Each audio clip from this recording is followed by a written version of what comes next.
Então, sejam muito bem-vindos. A gente está contando no momento com 30 participantes. E meu nome é Ananda, eu sou uma das representantes da Associação de Alunos do Erasmus Mundus na América Latina, sou vice-presidente do capítulo latino-americano. E a gente tem conta com a presença de mais duas outras pessoas aqui, a Gisele, que é a representante da EMA no Brasil, representante de país, e o Tiago, que também é um membro muito ativo na associação, e que no momento está como presidente, como representante de país da Alemanha. Então, nós todos somos brasileiros, nós todos já concluímos os nossos mestrados, né? E a gente participa ativamente da EMA no sentido de ajudar, né, novos candidatos a entender um pouco melhor o que é o programa e dar um apoio também para quem é ex-aluno em temas como a validação de diplomas, o fortalecimento e a criação de redes profissionais dentro do Brasil e a nível de América Latina. Enfim, nós somos todos voluntários, né? Nós administramos a página do grupo no Facebook e também temos outros canais de contato. Enfim, só para dizer que a gente faz parte de uma rede maior, né? Que é a EMA, a Associação de Alunos. Eu, no momento, estou na Espanha, né? A gente tem um webinar um pouco internacional hoje. Eu estou na Espanha, o Thiago está na Alemanha, a Gisele está no Brasil, né? E a ideia desse seminário hoje, então, é oferecer para vocês um pouco de uma visão, né, do que é o Erasmus Mundus, dicas de como se candidatar, falar um pouco sobre o programa, né, porque ele tem algumas peculiaridades um pouco diferentes do que é do processo de se candidatar para um mestrado dentro do Brasil, por exemplo, ou mesmo dentro de alguma outra universidade internacional, e a gente vai falar um pouco sobre isso hoje. A gente tem um chat que vocês estão vendo aqui. A gente vai ter uma sessão de perguntas e respostas no final, mais ou menos em torno de 30 minutos, para caso vocês ainda tenham alguma dúvida. E a gente só pede para ser bastante sucinto, assim, né? Porque a gente vai estar sempre observando caso alguma pergunta surja. Mas se as 120 pessoas entrarem no webinar como está programado, a gente vai ter um grande volume de perguntas.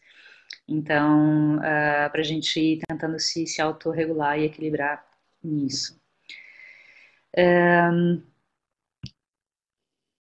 Uma ideia um pouco do que a gente vai abordar, dos temas que a gente vai abordar hoje, é dar uma visão inicial, né, do que significa, do que é a EMA, né, só a título de introdução.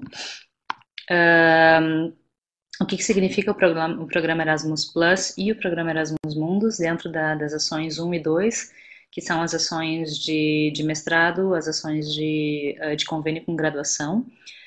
O que significa falar dos mestrados em consórcio, que é, como eu estava falando antes, esse formato bastante peculiar, né, dentro da proposta para a educação superior da União Europeia.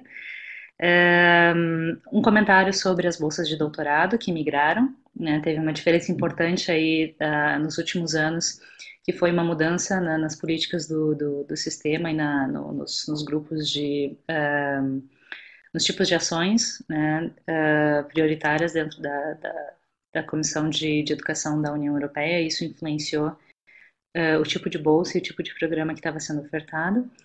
E depois desse panorama geral, a gente vai entrar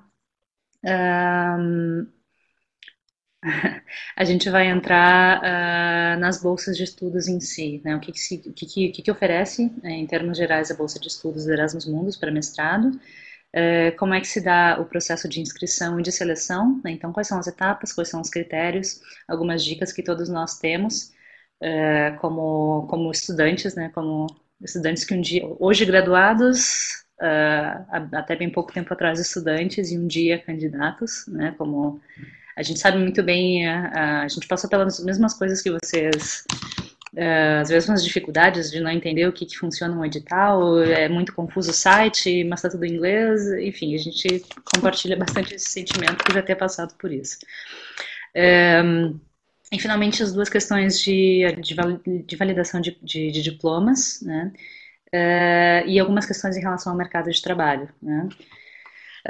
Essa estrutura é a estrutura que nós, mais ou menos, enquanto membros da EMA, né, quando a gente faz trabalhos de divulgação, é a estrutura que a gente segue, né, quando a gente vai dar alguma palestra em universidade ou alguma instituição dentro do Brasil, né, e, e a gente acrescentou as dúvidas frequentes que vão surgindo na plataforma, no grupo de Facebook que a gente tem.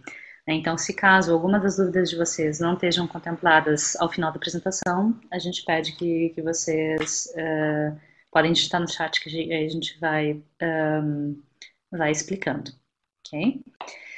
Então, começando, a gente está com 37 participantes, acho que as pessoas já vão se unindo ao longo do caminho. Essa apresentação vai tá sendo gravada e ela vai ser disponibilizada em diferentes meios e canais ao final, ok? Então, começando a falar um pouco sobre, rapidamente, o que é a EMA, né? A EMA, ela surge mais ou menos na mesma época, um pouco logo depois da criação do programa Erasmus Mundus, lá nos idos de 2006, 2007, e surge como um convite da União Europeia para criar uma organização que representasse os alunos, né, desse novo programa que foi criado, e que a gente tivesse uma voz, né, no sentido de ajudar a manter a qualidade dos programas, né. Então, a missão, o foco da EMA é tanto os alunos e as alunos, quanto divulgar o programa para novos candidatos, né. Como eu falei antes, a gente é um grupo de voluntários, a gente tem mais de 16 mil membros espalhados por todo o mundo, né? E o nosso objetivo é esse, de divulgar, né, o que significa esse programa e de atuar junto à Comissão Europeia para garantir a qualidade desses programas, que é todo o nosso interesse, né? De falar um pouco o que significa, né, o programa Erasmus Mundus, né, e a mudança que aconteceu em 2014. O Erasmus Mundus, ele surge como uma ação dentro da educação superior na União Europeia, para oferecer para a comunidade internacional um acesso, né, a possibilidade de acesso às universidades europeias e também de promover as universidades europeias, a Europa em si, né, da União Europeia, como um centro de excelência em ensino superior, né. Então, o programa foi lançado em 2004, oficialmente, né, e aí tem alguns números, eu não vou entrar muito na questão deles, né, junto com outras ações da União Europeia que focavam, por um lado, no público europeu, né, então nos estudantes europeus, e por outro na comunidade internacional, que são diferentes programas que atuam em educação, em juventude, em vocação profissional, em desenvolvimento de comunidade, né, e de desenvolvimento profissional, e o Erasmus Mundus era um deles, né.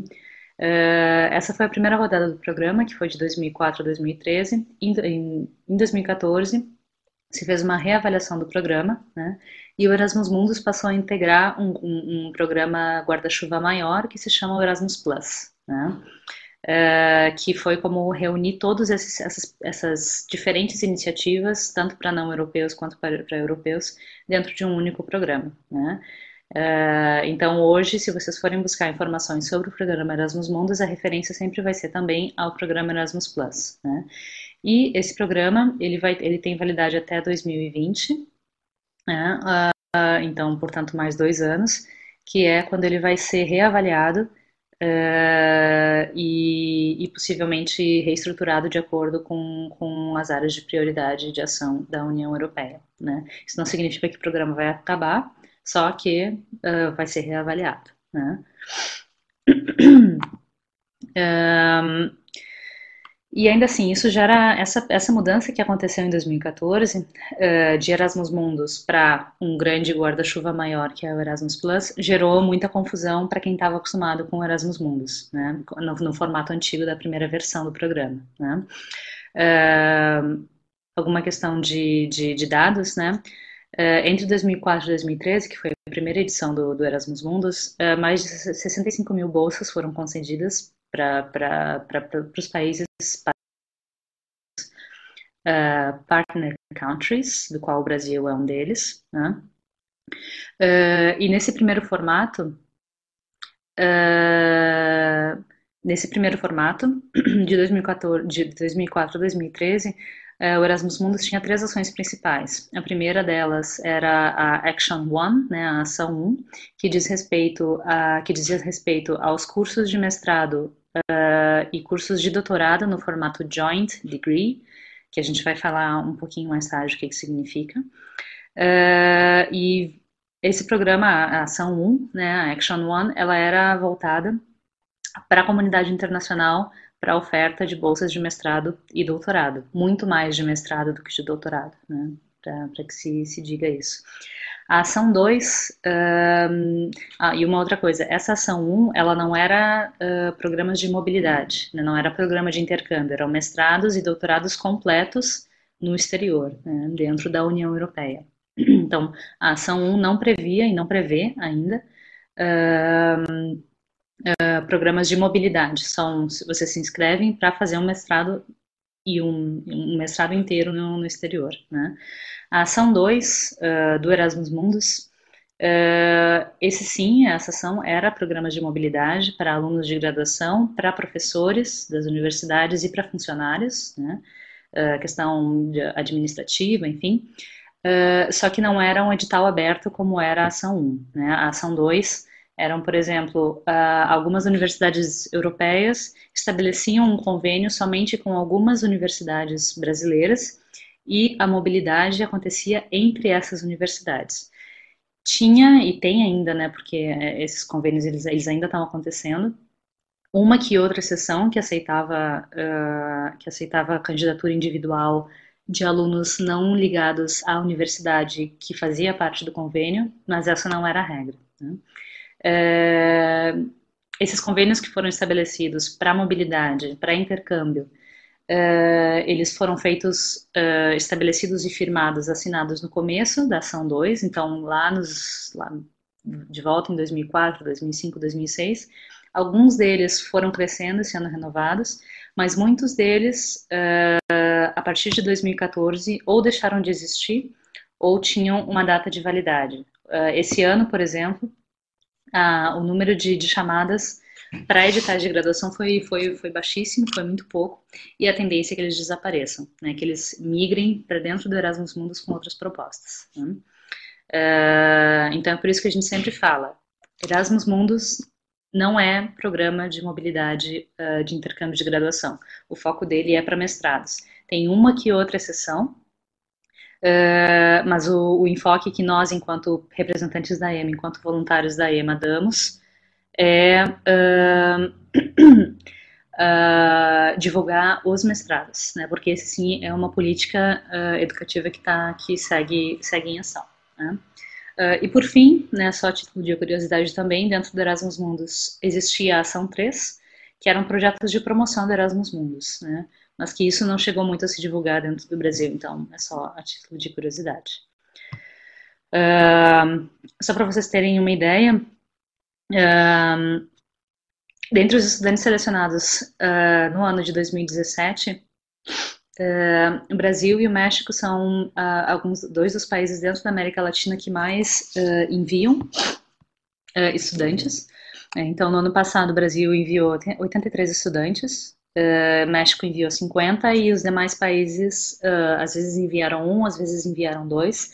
E isso por quê? Porque dentro da América Latina, que é uma das regiões parceiras da União Europeia, Brasil e México são considerados países com maior abertura, e aí a gente entra em questões de diplomacia, em questões de política internacional, para as quais a União Europeia reserva um determinado número de bolsas, especialmente para esses países, né?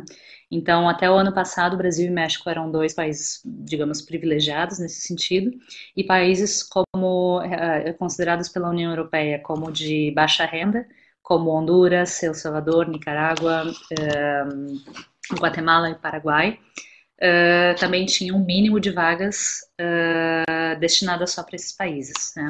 O Tiago vai comentar um pouco sobre isso, que é a chamada janela geográfica, mais tarde, mas eu já vou adiantando que é uma questão importante da gente se ter em conta, né?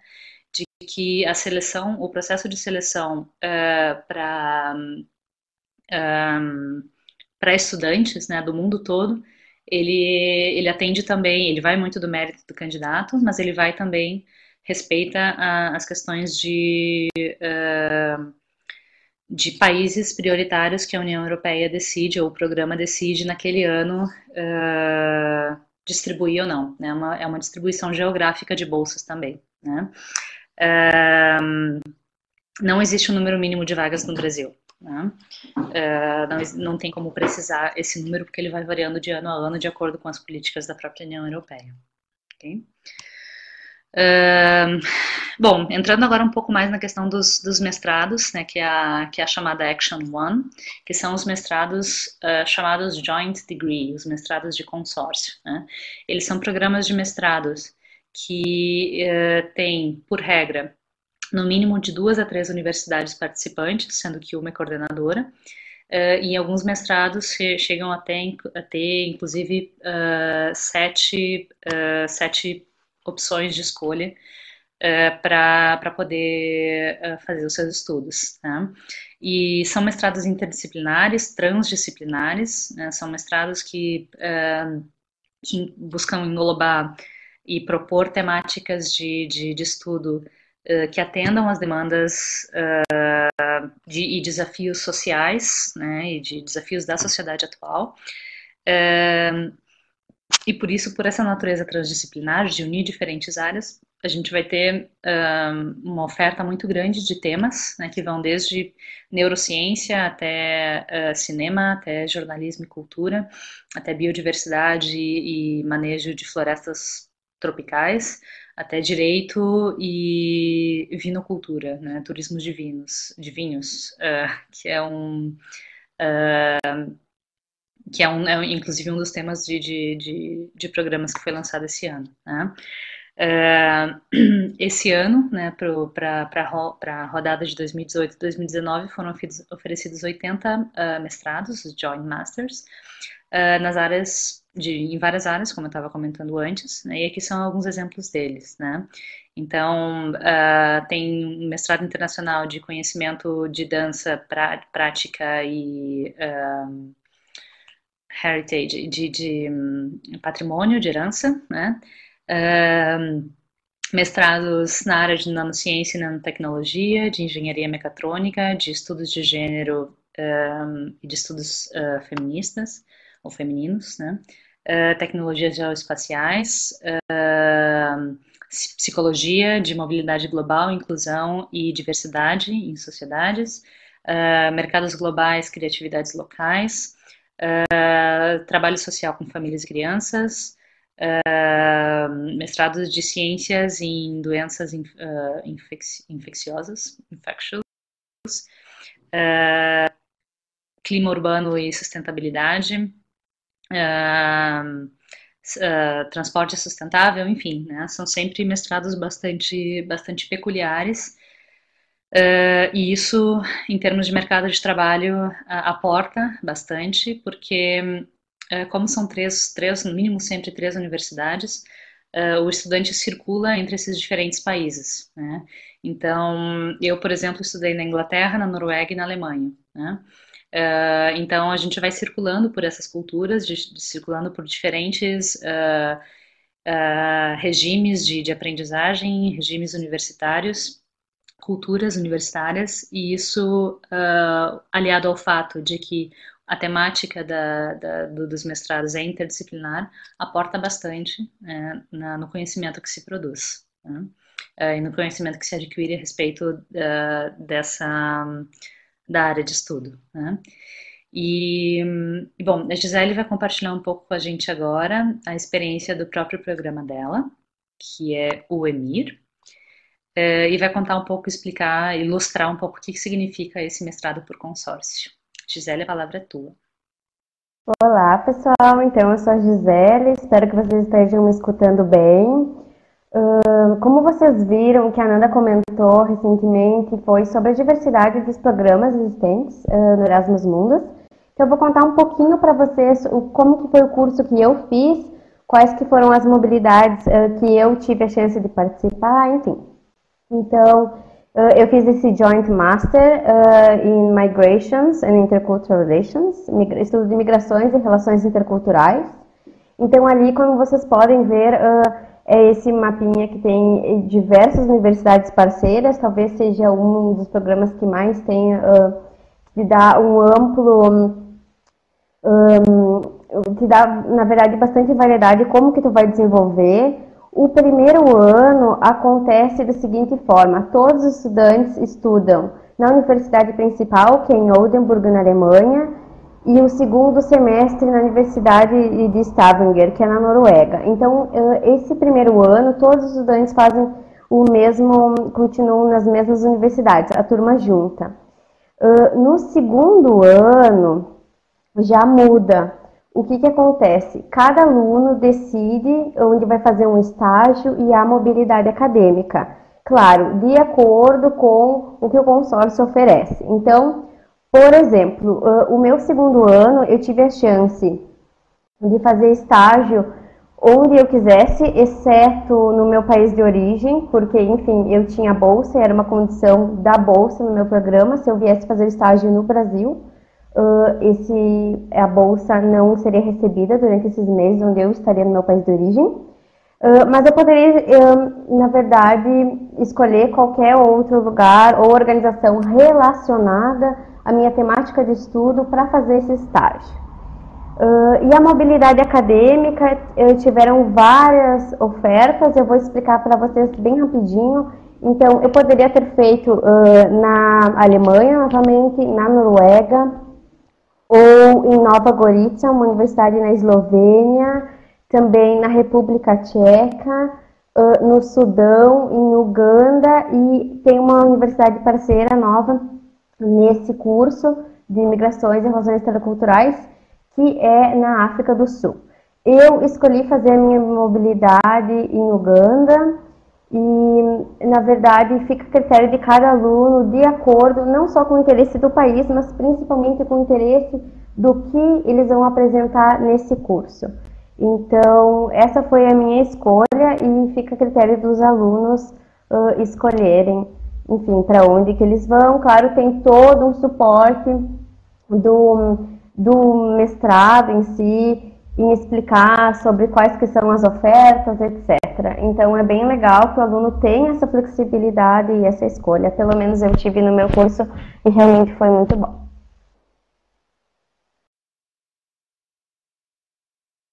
Ok, obrigada, Gisele. Então, só para resumir de novo, né, para deixar bastante claro o que significa esse joint degree, né? Porque isso vai influenciar também no tipo de diploma que vocês vão receber, que se é concedido ao final, né? Aqui no Brasil, por exemplo, se a gente faz, ou aí no Brasil, né? Quando a gente faz um diploma, quando a gente faz um mestrado, a gente tem uma universidade de referência e é aquela universidade que vai conceder o nosso diploma. Então, a gente sai com diploma de, por exemplo, mestrado em educação, né? Concedido pela universidade tal, pela PUC, pela USP, enfim, por qualquer que seja, pela Unesp, enfim. Aqui, como são no mínimo 103 universidades, as 3 universidades vão ser responsáveis pelo diploma, né? Então, as possibilidades de receber o diploma são duas. Uma é um diploma concedido pelas 3 universidades e assinada pelas 3 universidades a partir da universidade que coordena o programa, né, em parceria com as outras, ou então receber diplomas diferentes, né, de cada universidade. Isso não é muito comum, né? E a União Europeia incentiva a emissão de diplomas conjuntos, né, o joint degrees, que é isso que a gente está falando. Mas isso às vezes esbarra em legislações nacionais, né? Mas não é tão comum assim receber diplomas separados. E a questão é essa, né? Se chama Erasmus Mundus por quê? São mestrados pensados para uma comunidade internacional. São mestrados completos, mas eles têm o caráter da mobilidade dentro do próprio programa, né? Então é isso que a Gisele acabou de ilustrar. A cada semestre se passa por uma universidade diferente, seja com o teu grupo inteiro, né? Seja tu como indivíduo, né? E sempre tem uma universidade de coordenadora, né?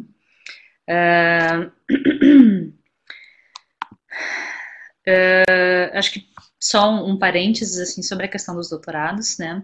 Que muita gente pergunta também, tá, mas os doutorados? Antigamente acontecia, o Erasmus Mundus tem doutorados também. Antigamente costumava ter, né? Eu acredito que um ou que outro ainda tem a chamada aberta, mas a tendência desde 2014 é que esses doutorados, que também eram chamados os Joint Doctorates, que é o mesmo formato de 3, 4 universidades oferecendo um curso de doutorado e o aluno passando um semestre em cada universidade, as ofertas elas foram sendo reduzidas, né, bastante reduzidas, e eles foram migrando as ofertas de doutorado para uma nova plataforma chamada Marie Curie Actions, né, no formato de editais individuais. Né. Aqui está o site, essa apresentação vai estar disponibilizada para vocês depois. É onde vocês vão encontrar atualmente informações sobre as individual fellowships, né, então as bolsas de candidatura individuais. Né. Funciona daí um pouco mais ou menos como é no Brasil. Se procura a universidade em questão, onde vocês querem fazer o doutorado de vocês, e se postula, né, se candidata para esse programa, para Marie Curie, para pedir a bolsa. Né?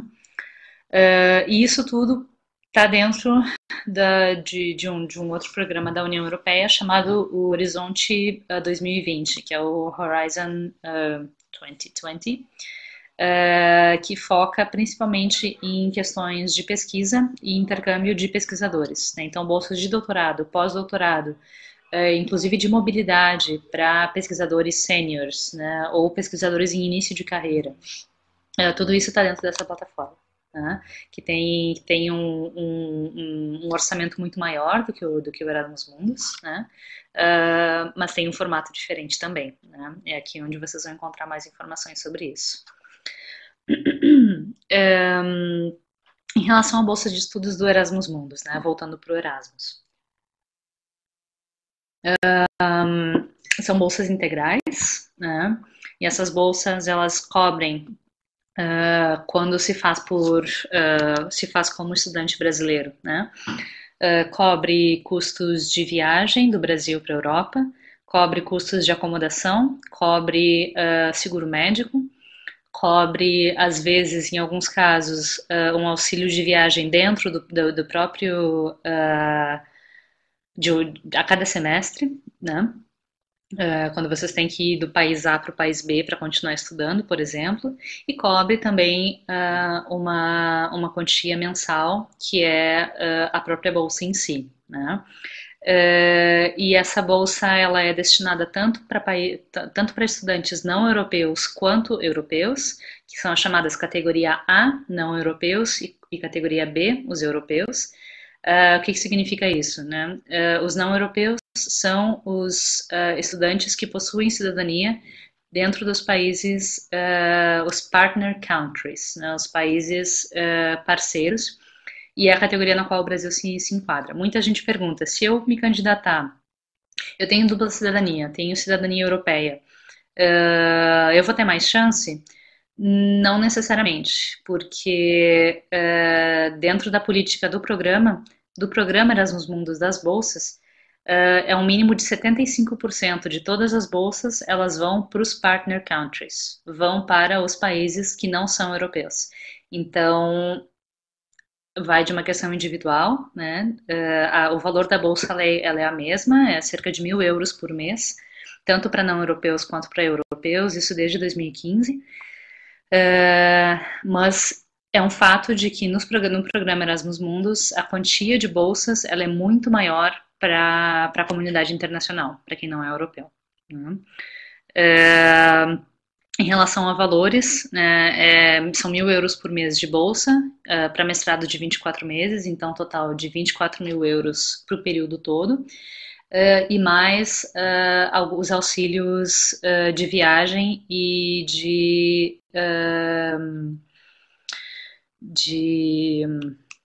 dos custos de instalação, né, de moradia, que isso varia de programa para programa, né? Às vezes os custos de viagem são pagos uma única vez, 3.000 euros, 4.000 euros, acho que é onde gira mais ou menos em torno disso. E no meu programa, por exemplo, a gente recebeu os 4.000 no começo e a cada semestre a gente recebia 300 euros para pagar o voo de quando a gente ia da Inglaterra para a Noruega e da Noruega para a Alemanha, né, que eram os países onde a gente estudou, né? Mas gira mais ou menos em torno disso, né? E também os candidatos que são selecionados, quem ganha a bolsa recebe também um seguro de gastos médicos durante toda a duração do curso, né? Se paga também custos de visto, caso seja necessário. Enfim, é uma bolsa bastante completa, assim, né? E não é uma bolsa que precisa ser devolvida, né? Não é uma bolsa, claro, tem devolvida no sentido de que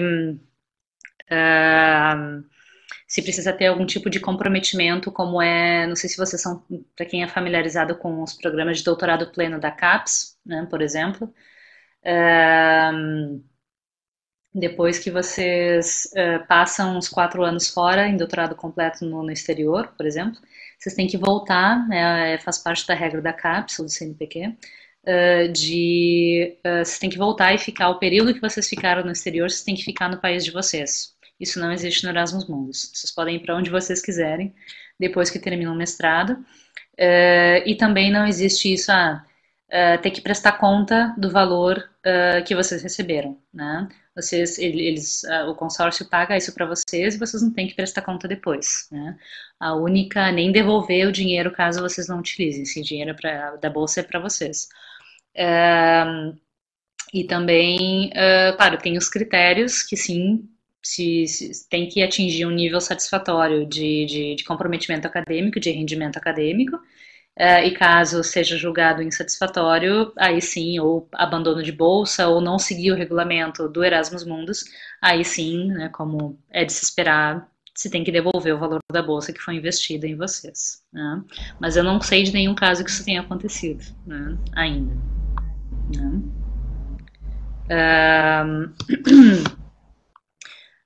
Eu vou passar de volta agora a palavra para a Gisele, para ela falar um pouco de como que é o processo de inscrição, e é aqui que a gente já entra na questão das dúvidas e algumas dicas para vocês. Olá, pessoal, novamente. Então, vamos ao que vocês provavelmente estejam muito interessados em saber, que é o processo de inscrição para esses cursos que o Erasmus Mundus oferece. Então, eu vou contar um pouquinho também como que foi para mim. Eu comecei procurando no Google, enfim, fui lendo, e aí achei realmente um curso que eu achava que era realmente que eu estava interessada em estudar. Então, assim, existem diversos sites de buscas para vocês se informarem sobre Erasmus Mundus Master, Programs, Scholarships, Erasmus+, que é o que a gente estava comentando anteriormente, a Ananda. Vocês podem, claro, e devem realmente olhar no site, tá? Do EACEA, que tem ali o listado para o próximo ano, tá? Todas as ofertas de mestrado, desses joint degrees que nós falamos, que serão ofertados. Inclusive, entraram vários cursos novos esse ano. Então, assim, são programas que realmente abrangem diversas áreas de conhecimento, não apenas especificamente uma, como vocês já devem ter conhecimento no momento. Esses links que a gente está mostrando para vocês, eles são realmente muito explicativos no sentido do que o que é oferecido, quais que são as regras, os critérios. Inclusive tem um manual que é em inglês, ele é bem longo, mas se vocês quiserem, e é importante olhar, né? Tu gasta um tempo, mas é um tempo que é investido. E também para preparar a candidatura e saber bem exatamente o que existe enfim, cada um julgar por si se é realmente o que está buscando ou não. Então, a informação dos mestrados nesse guia bem longo que tem, são na página 109 a 116, também tem os links, é bem fácil, vocês podem inclusive ver na nossa página, no Facebook, no site do Erasmus Mundus no Brasil. Qualquer dúvida podem também fazer perguntas mais específicas no final desse webinar. Então, vamos seguir. Sobre a inscrição. Pessoal, eu gostaria de, mais uma vez, lembrar que nós, há muito pouco tempo atrás, estávamos no lugar de vocês, também talvez um pouco perdidos, uns mais que outros, e pensando quais são os documentos que precisa, o quão burocrático é, enfim, quanto de dinheiro de repente eu tenho que investir, o que é importante nesse processo de inscrição. E é por isso que nós estamos aqui hoje, é para tentar esclarecer dúvidas e também dar um auxílio para vocês na candidatura dessas bolsas e dos programas Erasmus Mundus. Então, documentação geral, tá? Eu vou falar bem o geral, eu gostaria de enfatizar que cada programa pode ter requerimentos diferentes, mas esse é o geral que serviriam, digamos, para todos. Então, assim, título de graduação, tá? Então, vocês precisam apresentar esse título de graduação, geralmente numa área parecida, né, do que do mestrado que vocês estão se candidatando. Então, vocês precisam fazer a tradução juramentada e cópia certificada. O que é a tradução juramentada? Bom, até antes de eu entrar nesse mundo de candidaturas para mestrado, eu também não sabia. A tradução juramentada é feita por uma pessoa que tem a permissão de fazer essa tradução, então geralmente os valores também variam de estado para estado, é bem fácil de contatar as pessoas, eles fazem o serviço direitinho, e sim, é preciso tradução juramentada. Não é possível enviar, enfim, uma tradução feita por amigo, por parente, etc. Cópia certificada. Então, assim, os documentos que eles vão pedir, é muito importante saber que as cópias, elas devem ser certificadas. Então, geralmente se vai no cartório e se pede essa cópia certificada. O que acontece? Eu estou enfatizando esses detalhes que parecem pequenos detalhes, mas num processo de candidatura pode se tornar um motivo que vai excluir ou o candidato. Então, assim, eles deixam bem claro que eles precisam desses documentos e tem que seguir alguns critérios. Então, acho que é bem importante ver isso. E, como vocês sabem, o processo tanto de notas varia de país para país, como também o tempo. No Brasil, geralmente, os cursos de graduação são de 4 anos, em alguns países europeus são de 3 anos. Então, assim, não se preocupem com isso quem faz toda a conta é depois, lá no processo seletivo, tá? Não se preocupem muito. Então, sobre o currículo, tá? Para alguns mestrados, é desejável que tenha alguma experiência profissional na área, tá? Que seja mais ou menos relacionado com o que tu tá querendo estudar e que tenha um link e que exista, enfim, uma maneira da pessoa que está fazendo recrutamento e seleção que veja que tem algum link que você estudou anteriormente ou se você tem experiência de trabalho ou não.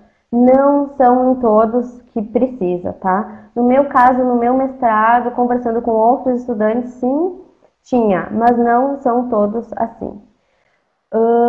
Certificado do domínio de idioma, tá? Então, assim, é uma das perguntas que o pessoal mais faz. Tem diversos testes para fazer, IELTS, TOEFL, essa é a escolha de vocês, ou de repente olhar o que o programa indica, se indica. Existe, né, um mínimo de pontuação para o programa, cada um define de acordo. O que eu sugeriria para vocês é agendar esse teste com antecedência, porque às vezes é bem concorrido, talvez não tenha vagas. Eu lembro quando eu fui me inscrever, eu tive que viajar para outra cidade, mas enfim, isso apenas são dicas. Lembrando do que eu, enfim, como foi a minha candidatura, eu estou, assim, dividindo com vocês só algumas dicas que talvez podem ser bem úteis, e eu espero que sim. Sobre cartas de recomendação e cartas de motivação, o Thiago depois vai explicar um pouquinho mais em detalhe como elas funcionam e quão importantes elas são. Elas realmente são muito importantes. Então, cartas de recomendação geralmente é pedido por um professor ou, enfim, alguma pessoa que tu já trabalhou, que fale um pouquinho sobre você, por que você tem o potencial para ser selecionado nesse programa.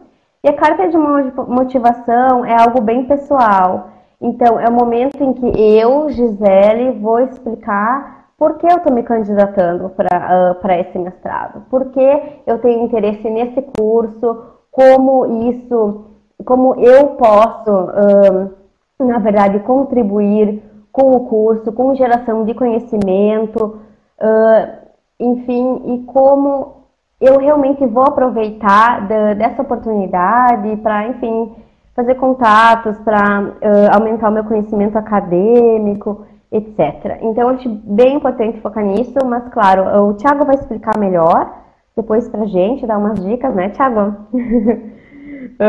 Enfim, então eu só vou comentar isso rapidinho. Tradução juramentada, tá? Como eu expliquei anteriormente, os documentos eles devem ser sempre submetidos no idioma indicado pelo programa. No meu caso, eu enviei esses documentos em inglês, tá? E é geralmente assim, mas depende do programa. Bom,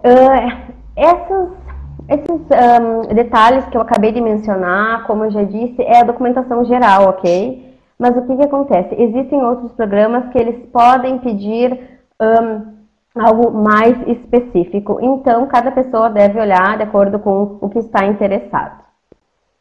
Gisele, posso fazer um comentário? Oi. Claro, claro.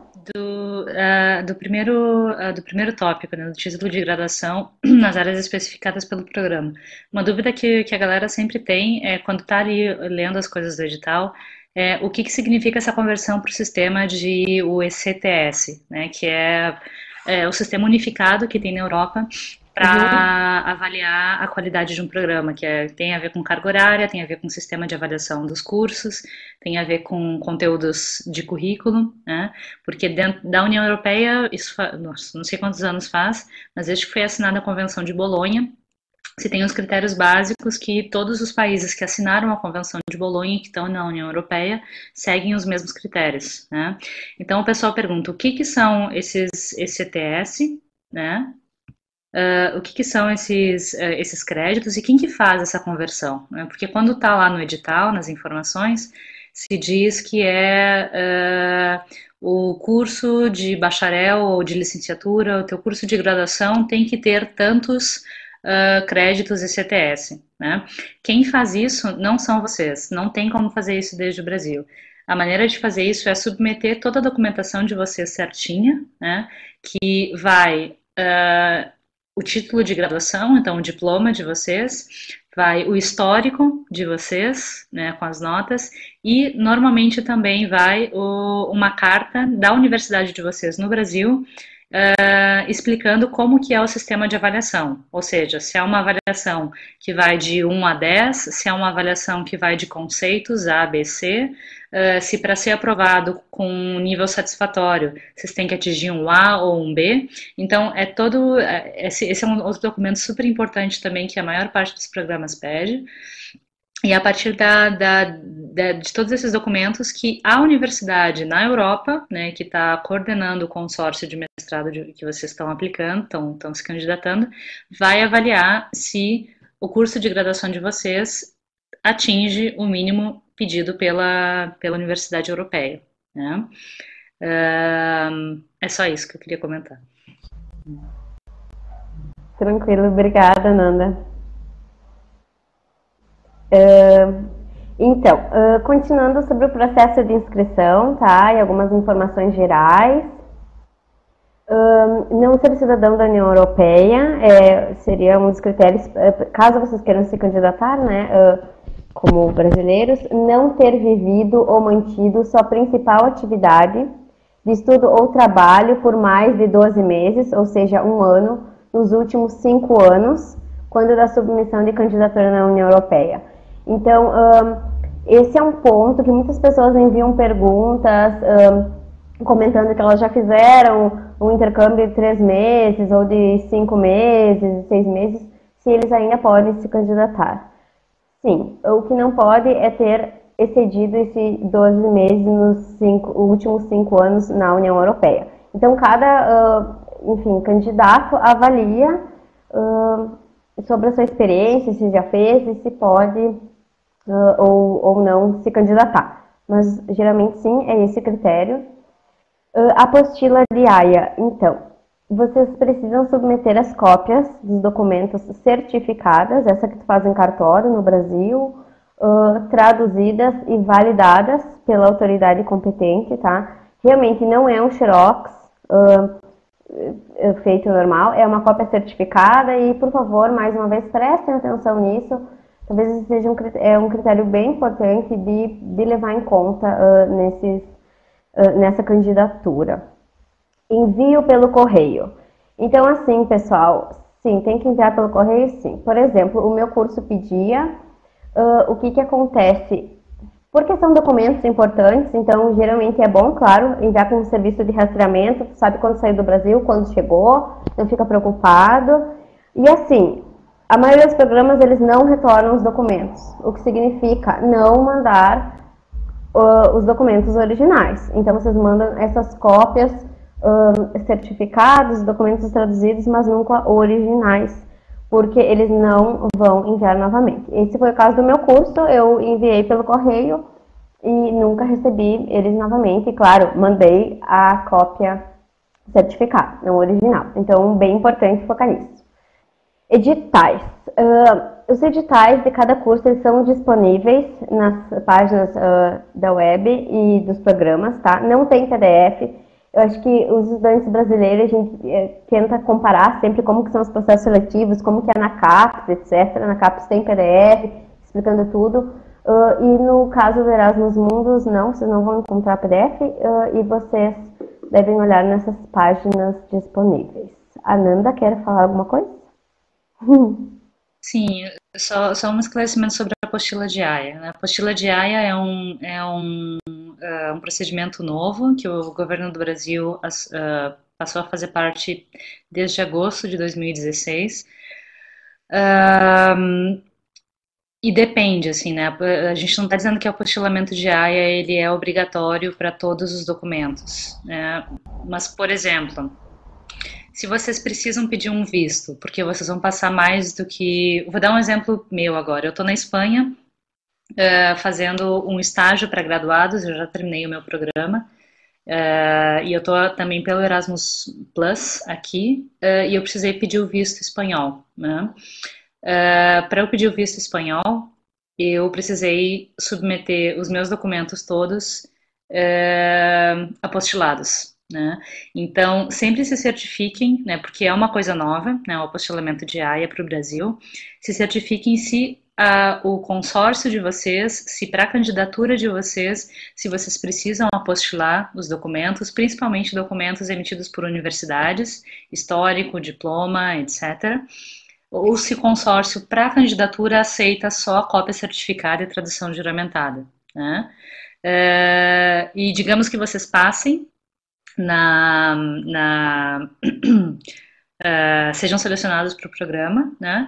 Se certifiquem se para temas de visado vocês vão precisar pedir visto e essas coisas assim, porque quando é questão burocrática e diplomática, é só o apostilamento de AIA que resolve. Não adianta submeter cópia certificada, traduzida, enfim.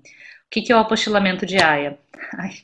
É como se fosse uma padronização do sistema de validação pelas autoridades competentes de documentos emitidos no Brasil. O que isso quer dizer?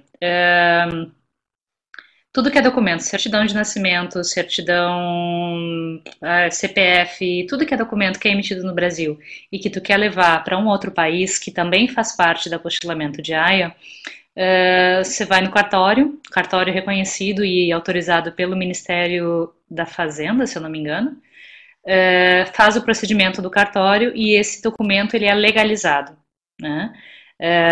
Reconhecido como oficial, não é uma fraude. né?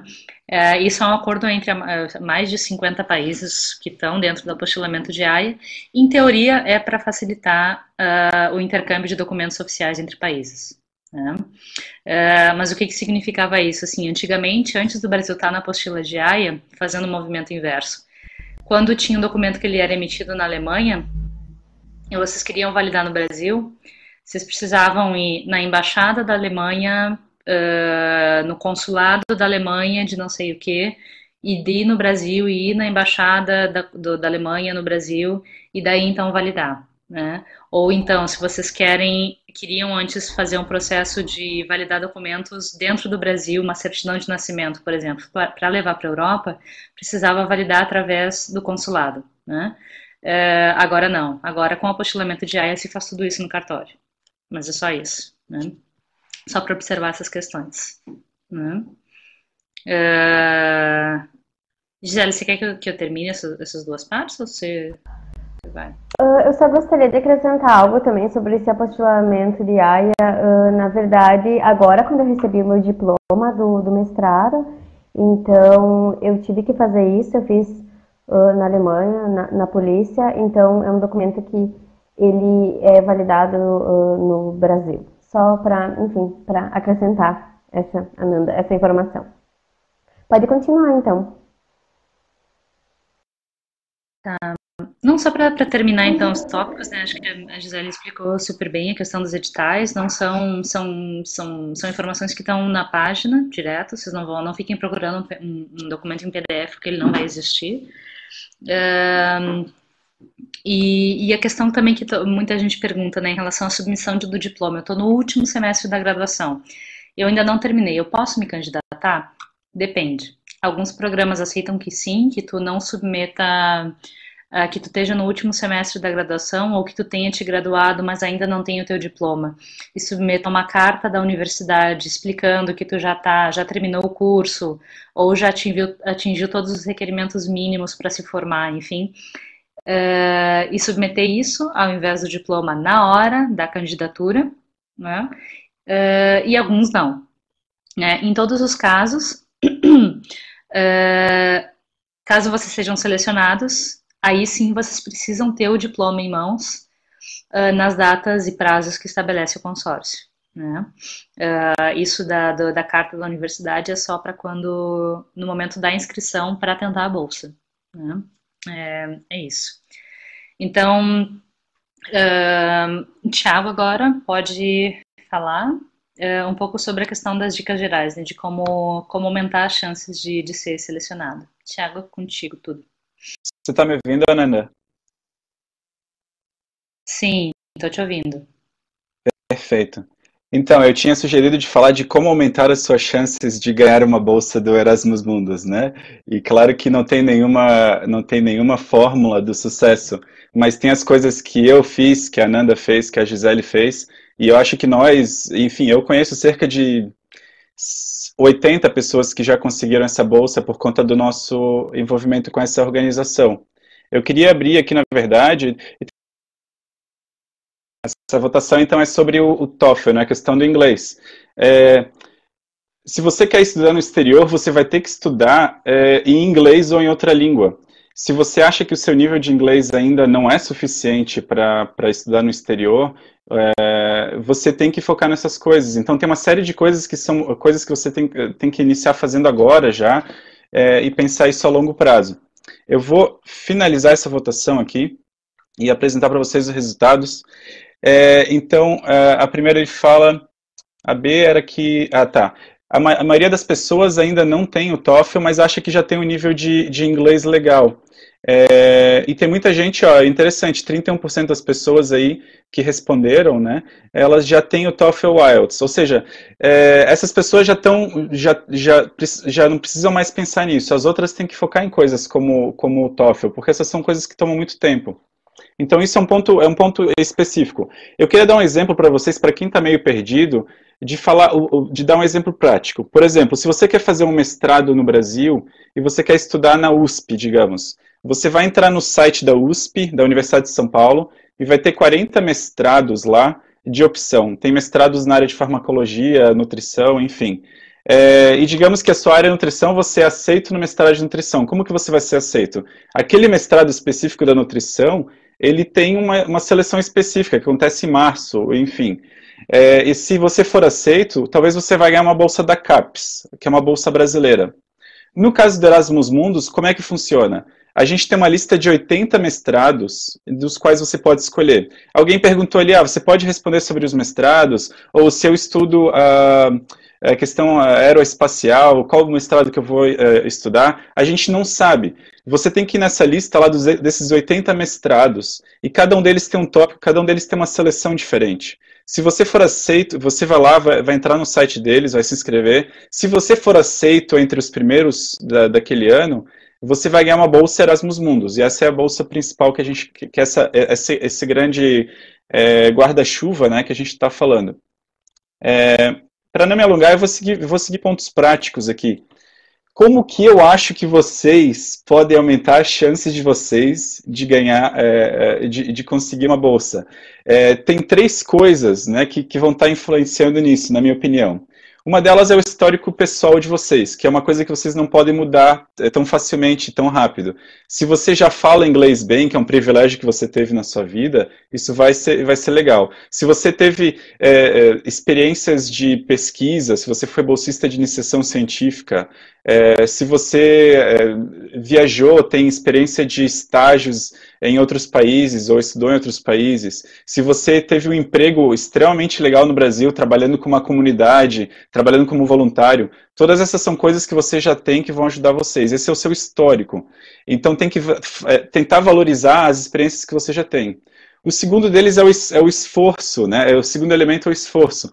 Ou seja, se o seu histórico, se você acha que o seu histórico não é tão bom, você ainda pode reverter essa situação e conseguir uma bolsa, e eu diria até que, nesse sentido, eu conheço muitas pessoas que têm um histórico muito fraco, que falam inglês muito mal, e que conseguiram a bolsa mesmo assim, por conta de uma série de estratégias que elas usaram.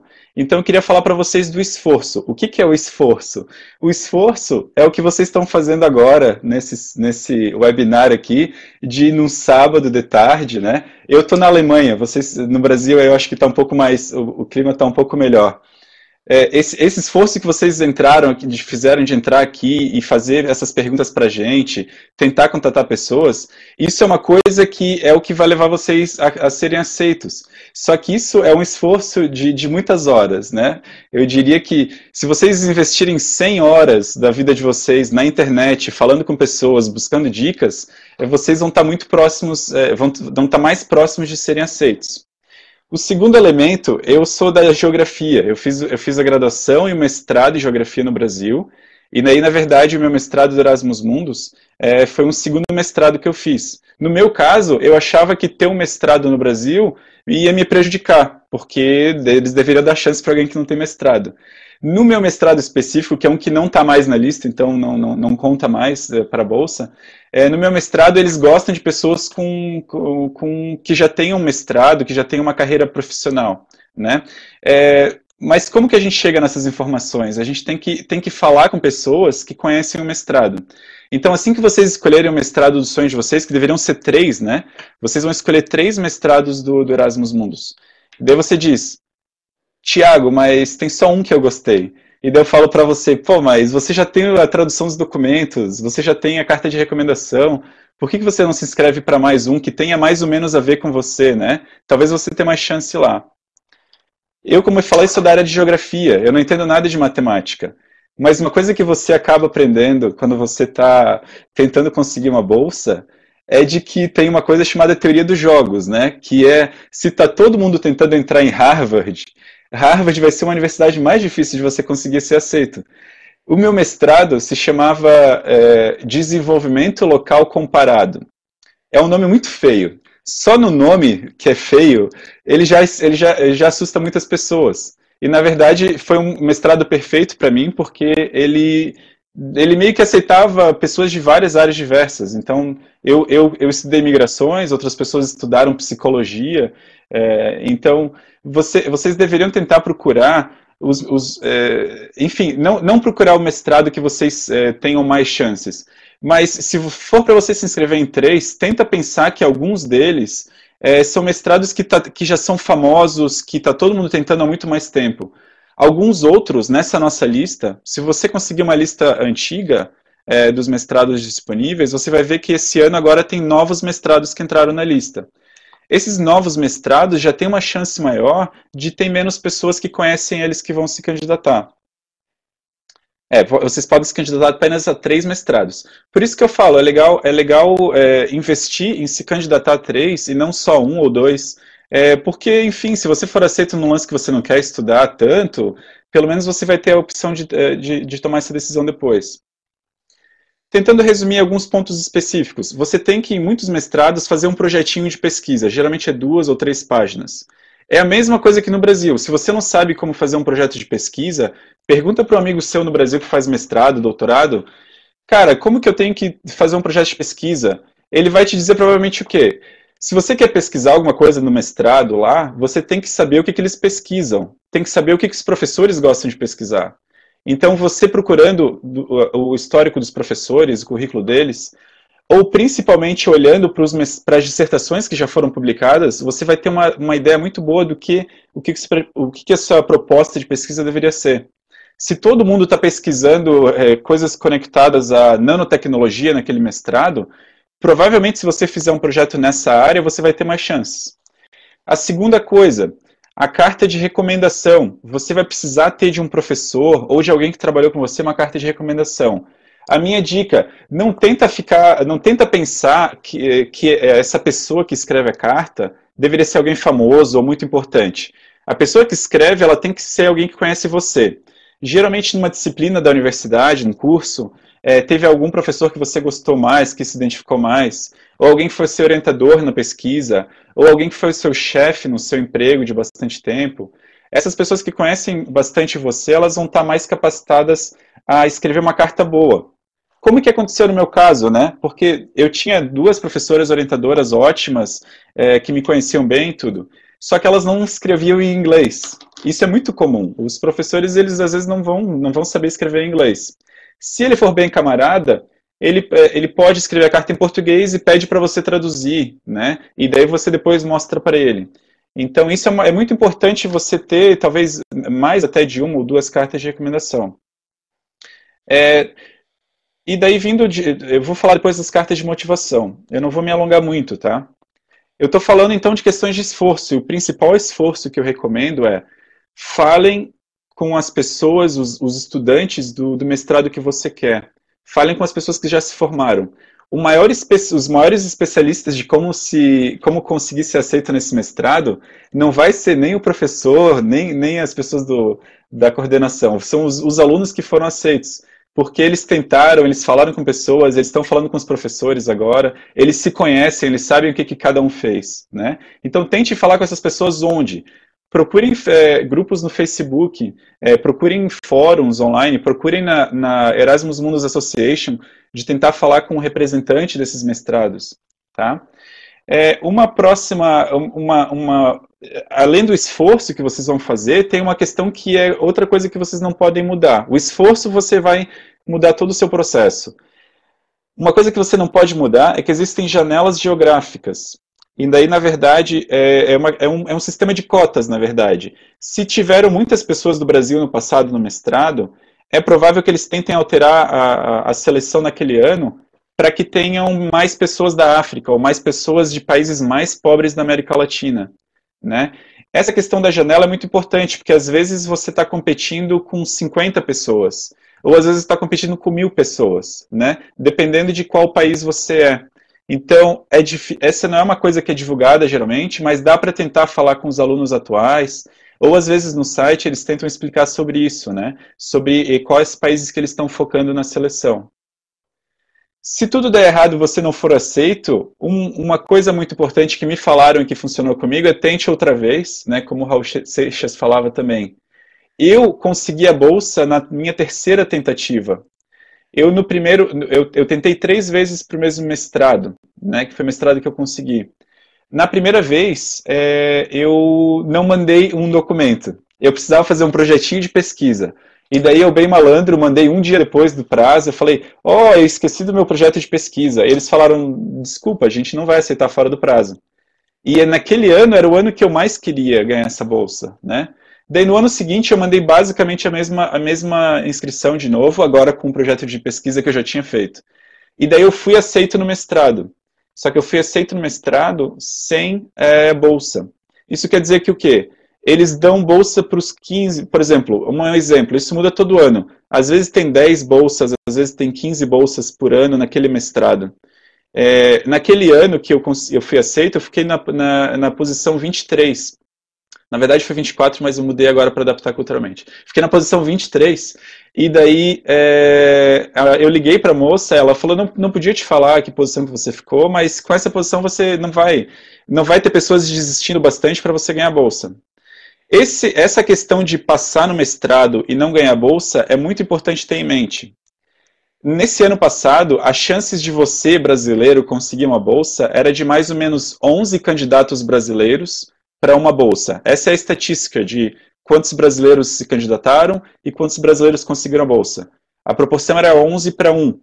A questão eles aceitam geralmente 4 vezes mais do que o número de bolsas. Então, por exemplo, 15 pessoas ganharam a bolsa, mas 60 pessoas foram aceitas. Esses outros 45, eles falam para essas pessoas, olha, vocês não ganharam a bolsa, mas se você quiser ser aluno, você pode pagar. Geralmente, você tem que pagar uma taxa, que às vezes é 2.000 euros por semestre, 1.000 euros por semestre, depende.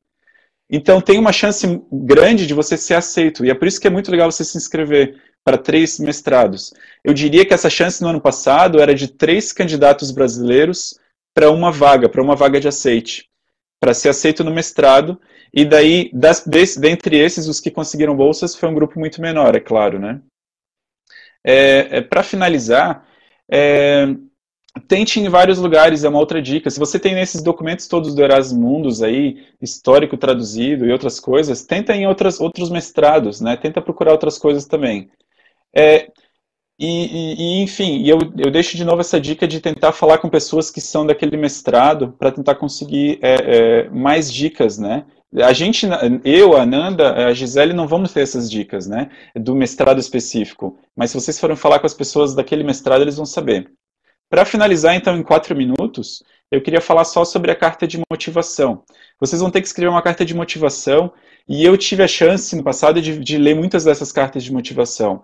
E eu vi que as pessoas escrevem cartas muito, muito ruins. Principalmente, às vezes, as pessoas que falam muito bem inglês. Porque elas falam, eu falo bem inglês, eu não preciso mostrar isso para ninguém. Como que você deveria fazer uma carta de motivação? Você deveria olhar de novo naquele mestrado e ver quais são as áreas de pesquisa, onde que são as universidades, tentar falar com os ex-alunos, pegar dicas, né? Não usar a mesma carta para 2 mestrados. O quanto mais vocês focarem a carta de motivação de vocês naquele mestrado, vai ficar melhor. E não repete o que está no currículo também, né? E principalmente dê exemplos práticos. Ou seja, não é você falar, eu tive muitas experiências como voluntário, né? Eu já fui voluntário.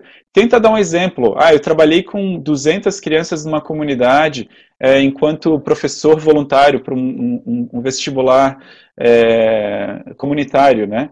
Tenta dar exemplos práticos de quantos meses você trabalhou em alguma coisa, quantas pessoas que você ajudou, quantos congressos que você já participou. Quando você dá esses exemplos mais objetivos, numéricos até, deixa a carta um pouco mais rica de detalhes, deixa ela um pouco mais interessante. A maioria das pessoas falam coisas muito genéricas. Eu gostaria de ajudar o Brasil depois com o meu diploma, com a minha formação. Isso é uma coisa muito importante, mas tenta dar exemplos práticos de como que você vai compartilhar a sua formação depois para o desenvolvimento do seu país ou de outra comunidade. Tente valorizar também as suas experiências que não são óbvias. Por exemplo, eu trabalhei num call center no Brasil, no Auxiliarista, no 102. Isso talvez não teria nada a ver com o mestrado, com a parte acadêmica. Mas quando eu cheguei nas aulas do meu mestrado, eu vi que todo mundo em sala de aula ficava quieto. E os latino-americanos, nós, temos uma tendência muito maior a participar em sala de aula. Então, na verdade, eu vi em certos momentos que experiências que eu tinha com atendimento com cliente, na verdade, me deixaram ser um pouco mais desinibido e participar mais em sala de aula. Então, se você é uma pessoa mais desinibida, se você é uma pessoa comprometida socialmente, ou se você tem outras habilidades que não sejam óbvias do ponto de vista acadêmico, mas tenta encaixar isso com o mestrado e mostrar que você vai ser um aluno mais engajado, um aluno mais participativo, né? E para resumir essa dica, escreva um bom texto. Não deixa, não, eu digo isso porque no primeiro ano que eu me candidatei também, eu mandei uma carta lá e depois fui ver, pô, eu cometi vários erros aqui. Eu me candidatei para o mestrado da Gisele e eu coloquei na carta para o mestrado dela, eu coloquei na carta o nome de outro mestrado. E eu descobri isso 5 minutos 5 minutos depois de mandar. Eu pensei, cara, se eu estiver analisando isso, o cara mandou uma carta de motivação e mencionou outro mestrado, eu eliminaria a pessoa automaticamente. Eu não fui aceito naquele mestrado na época, eu não me lembro se foi falta de documento ou se foi isso, né? Mas enfim, dê pelo menos uma lida, mostre para alguém essa carta de motivação, porque isso é o que eu falo do esforço. Se você às vezes não tem o melhor dos históricos, é aí que você consegue ganhar mais pontos na sua seleção. Desculpa eu ter falado tanto, mas muito obrigado por ouvirem. Obrigada, Thiago. Nem se preocupe em falar tanto, porque é justamente nesse compartilhamento de experiências que a gente vai aprendendo, né? Só para compartilhar também, eu também tinha um primeiro mestrado no Brasil, né? Eu sou pedagoga, tinha mestrado em educação já. Fui aceita de primeira. E isso era um comentário que eu queria fazer, assim, muitas vezes as pessoas ficam se baseando pela experiência que é no Brasil e os critérios que são pedidos no Brasil para se candidatar. Então, por exemplo, o Brasil se valoriza muito a questão acadêmica, de ter tantos artigos publicados, participar em tantos congressos e não sei o que e tal e tal. E não, isso não é regra no mestrado Erasmus Mundus. Muitas vezes o teu histórico pessoal e a maneira como tu escreve a tua carta de motivação, as tuas motivações, as tuas experiências com voluntariado, profissionais, o caminho profissional que tu foi trilhando na vida é muito mais valorizado do que se tem 3 artigos publicados numa revista tal, né? Então, é essa questão.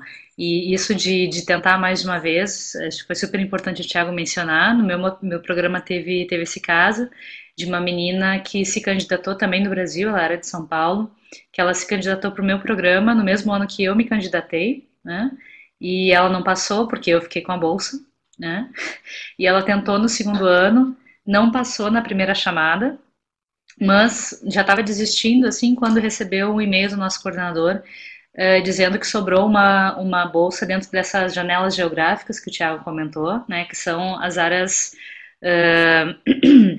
enfim, de prioridade que sobrou bolsa e a União Europeia disse, não, dá para o Brasil, e veio para ela, né, então ela fez o mestrado assim. E só uma questão de dados, assim, isso de números, né, o Brasil em média, digamos assim, recebe em torno de 800, 900 candidaturas vêm do Brasil no mundo, né, num panorama mais geral. E é sempre gira em torno dessa cifra, 80, 90, 70 pessoas são aceitas, então é mais ou menos um número bacana.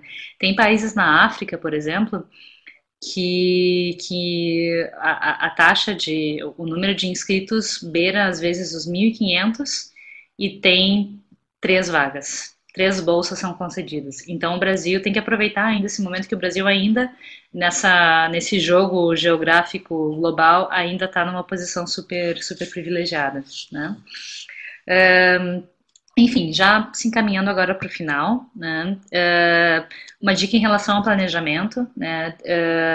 Acredito que vocês saibam que o semestre acadêmico aqui na Europa, no hemisfério norte, sempre começa a partir de setembro, agosto, setembro de um ano.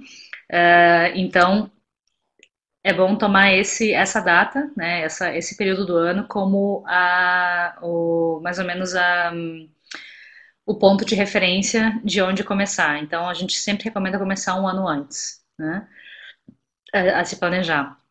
Né? Então, digamos que esse ano vocês acharam um programa e querem começar a se organizar para o ano que vem. já pode começar a pedir questão dos idiomas, de certificado de idiomas, ali mais ou menos por antes de agosto, já é bom estar com isso em mãos, né? E todo ano, em setembro, a União Europeia, a Comissão Europeia, libera a lista de mestrados daquele ano, que não é a mesma todos os anos, né? Desde 2014, quando se fez essa mudança no programa do Erasmus Plus, normalmente, quando um consórcio de mestrado se candidata, né, pede financiamento da União Europeia, ele é concedido para 3 cursos consecutivos, né, e daí ele é reavaliado pela Comissão Europeia de acordo com as áreas de estratégicas de interesse, né, e se a qualidade do programa continua ou não. Então, ter um programa esse ano não significa que ele vai continuar no ano que vem, né? Pode ser que ele esteja no final, pode ser que ele não seja renovado. O meu, por exemplo, também já não existe mais, ele foi terminado no ano passado, para dar justamente também espaço para outras áreas de estudo terem oportunidade de ter bolsa, né? Então é isso, nessa época mais ou menos de agosto, já se preparar para a certificação de idioma. O TOEFL eu não sei, mas o IELTS, por exemplo, tem uma validade de 2 anos, então vocês, em teoria, podem usar ele por 2 anos, né, para se candidatar. Em setembro, abre a convocatória dos programas. Então, nesse momento, a gente está no final de outubro, as convocatórias já estão abertas e elas vão mais ou menos até dezembro, janeiro, né? Em março, o TOEFL a Gisele está dizendo que o TOEFL também tem duração de 2 anos. Ali mais ou menos entre março e abril sai o resultado da seleção, né? E em abril sai o resultado da bolsa, né? Então é isso daí que começa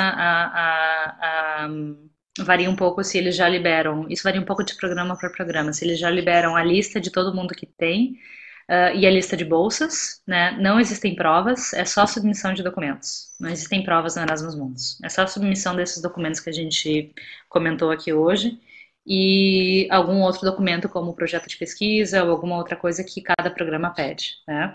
E a partir do momento em que vocês são aceitos, daí começa a questão de buscar visto, buscar passagem, assinar o termo de compromisso do aluno.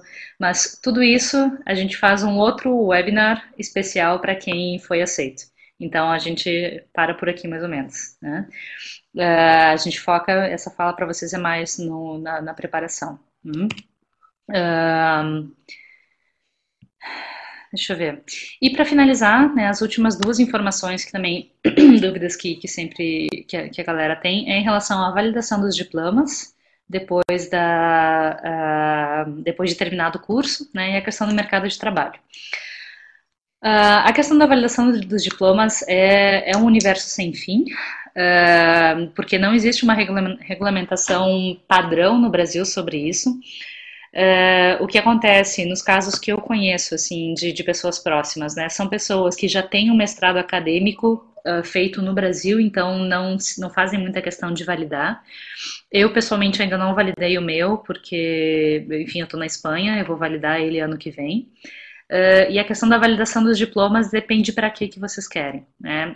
Se é para apresentar, por exemplo, num concurso público, ou para apresentar, para tentar um doutorado, vale muito a pena validar. Se tem que validar, é óbvio, o diploma, né?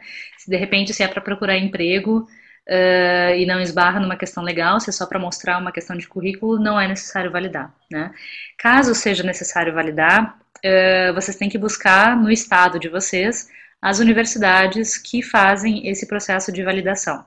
E aí é que eu digo que é um universo sem fim, porque não existe uma regra determinada pelo MEC, né? Então, cada universidade vai ter os seus próprios requisitos. Tem universidade que faz de graça, tem universidade que cobra, e cobra às vezes bastante caro, né? Eu sei o exemplo eu sou de Porto Alegre, né? Eu sou do Sul, eu sei o exemplo da URGS, a Federal do Rio Grande do Sul, por exemplo, que cobra uma taxa em torno de 800 a R$ 1.000 para validar o diploma, né? E com a questão do apostilamento de AIA também, é preciso fazer o apostilamento na Europa antes de levar isso para o Brasil, porque senão vocês não vão conseguir validar, né? Mas em geral, eu não sei de casos de pessoas que tiveram problema no Brasil, né? validando o diploma. Eu sei de casos de países, por exemplo, como Bangladesh, que a legislação nacional não reconhecia o joint degree, né? Não reconhecia um diploma emitido por 3 universidades ao mesmo tempo, né?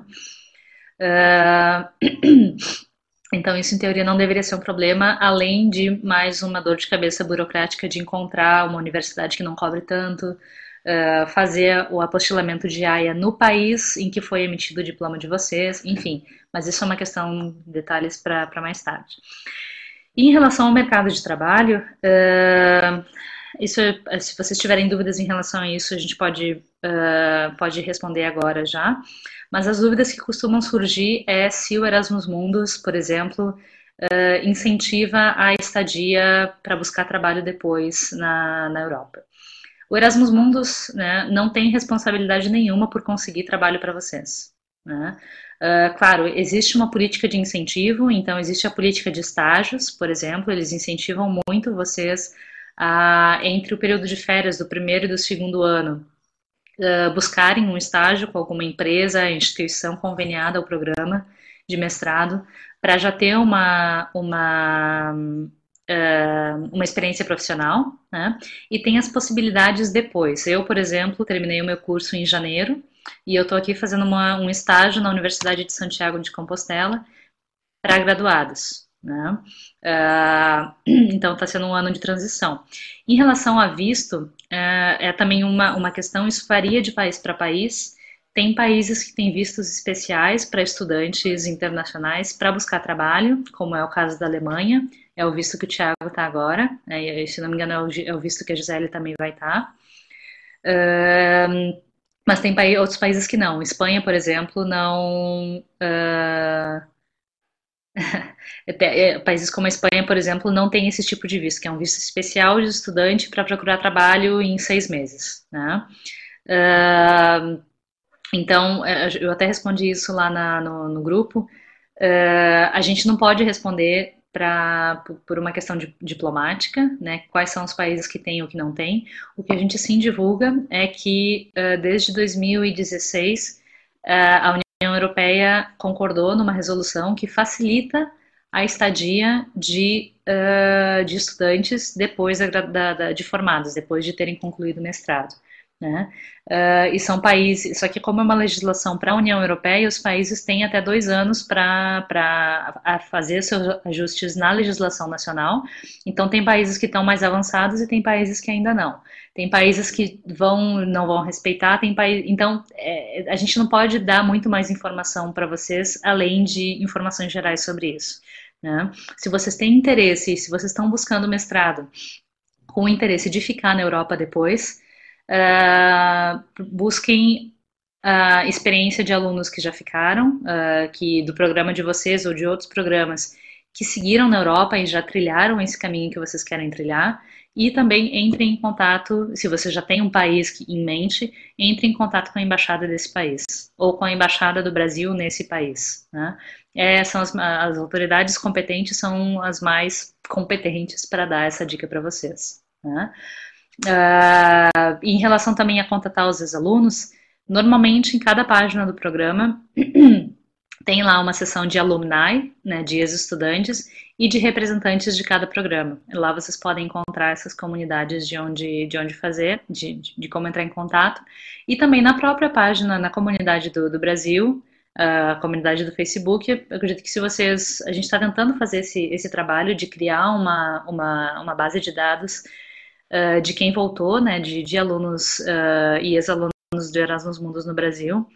Mas, enfim, tem uma série de questões que dificultam um pouco o nosso trabalho, questões de acesso à privacidade, de ter contato. A União Europeia tem o contato de todas essas pessoas, mas não pode liberar para a gente para a associação, né, por questões da lei europeia de proteção de dados.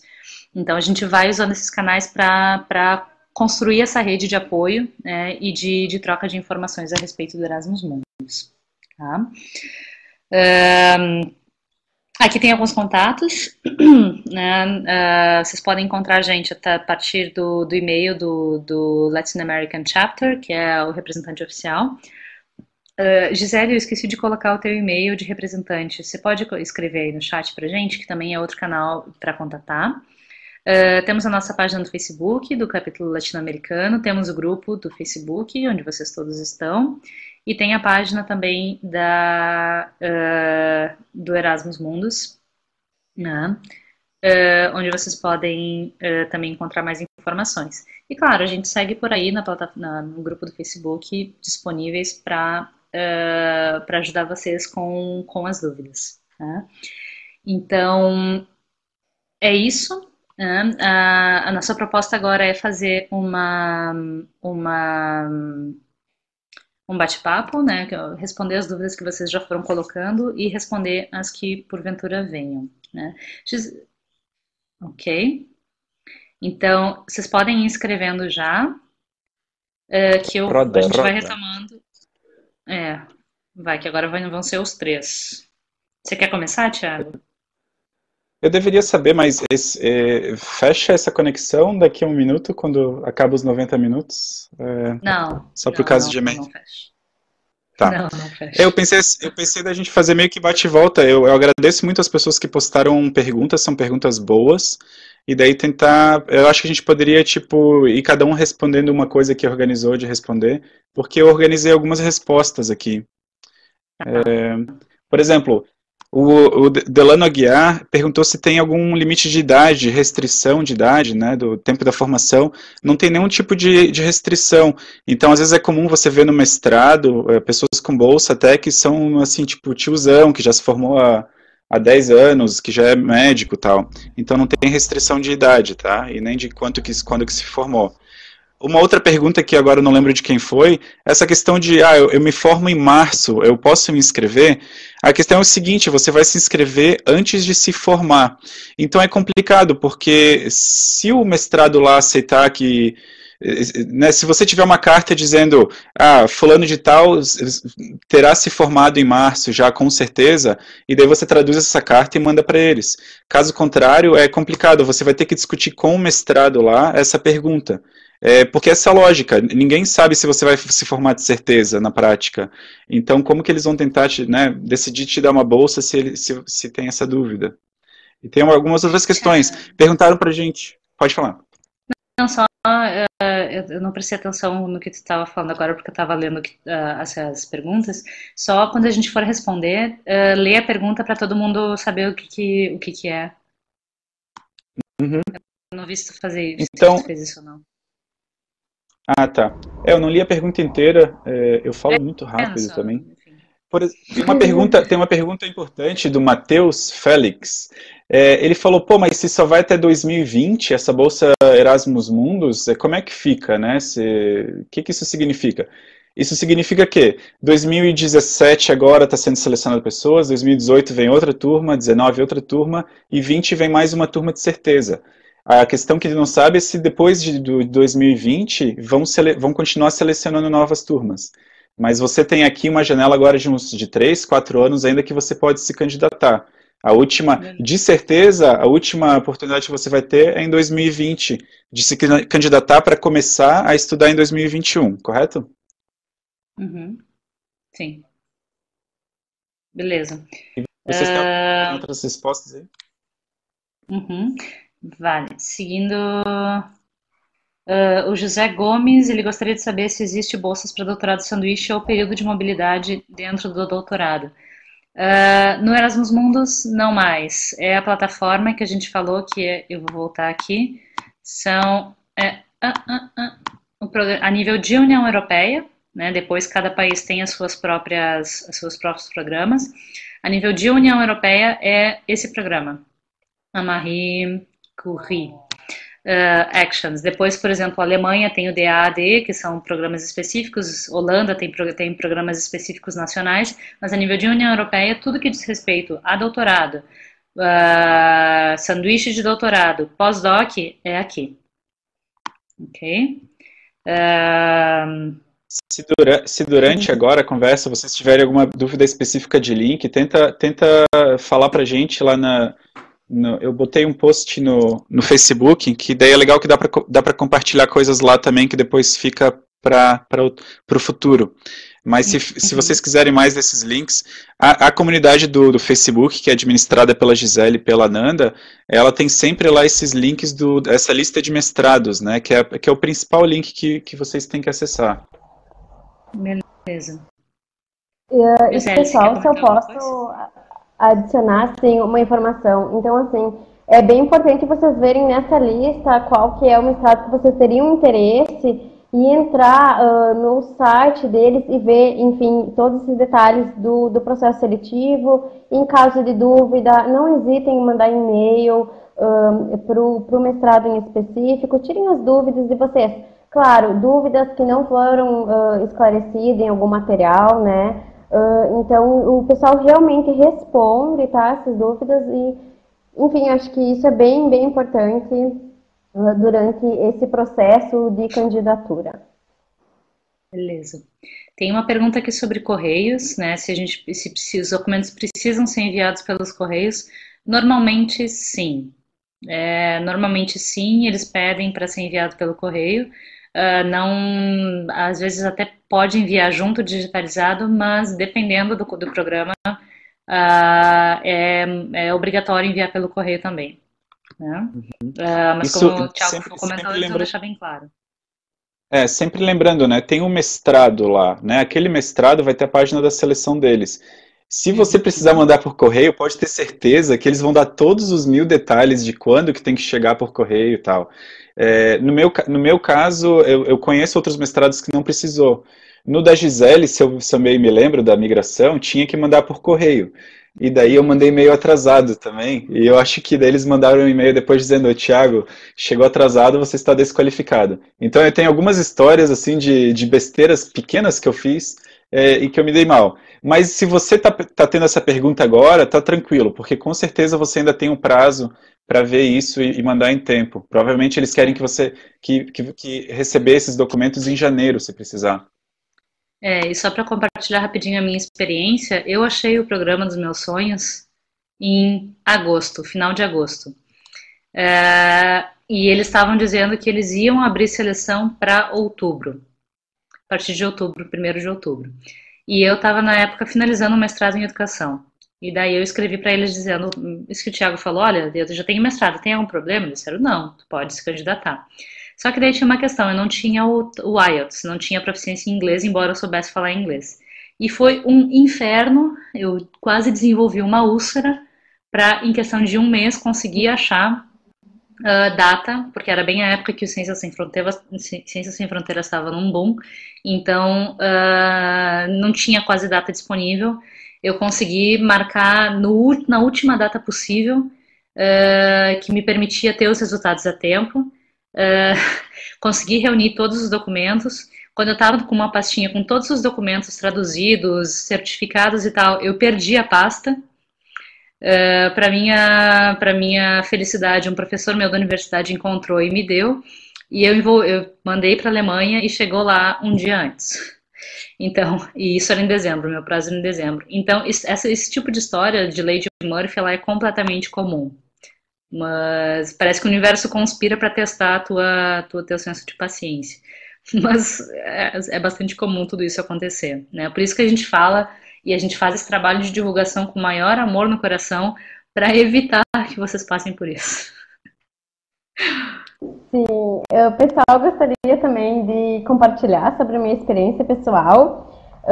O dia que eu vi sobre esse curso, no qual eu acabei de finalizar o mestrado, eu realmente me apaixonei, assim, eu me vi naquele curso, eu realmente fiquei extremamente interessada, e naquele ano eu pensei, não, imagina, eu não vou me inscrever, eles não vão nem olhar o meu application.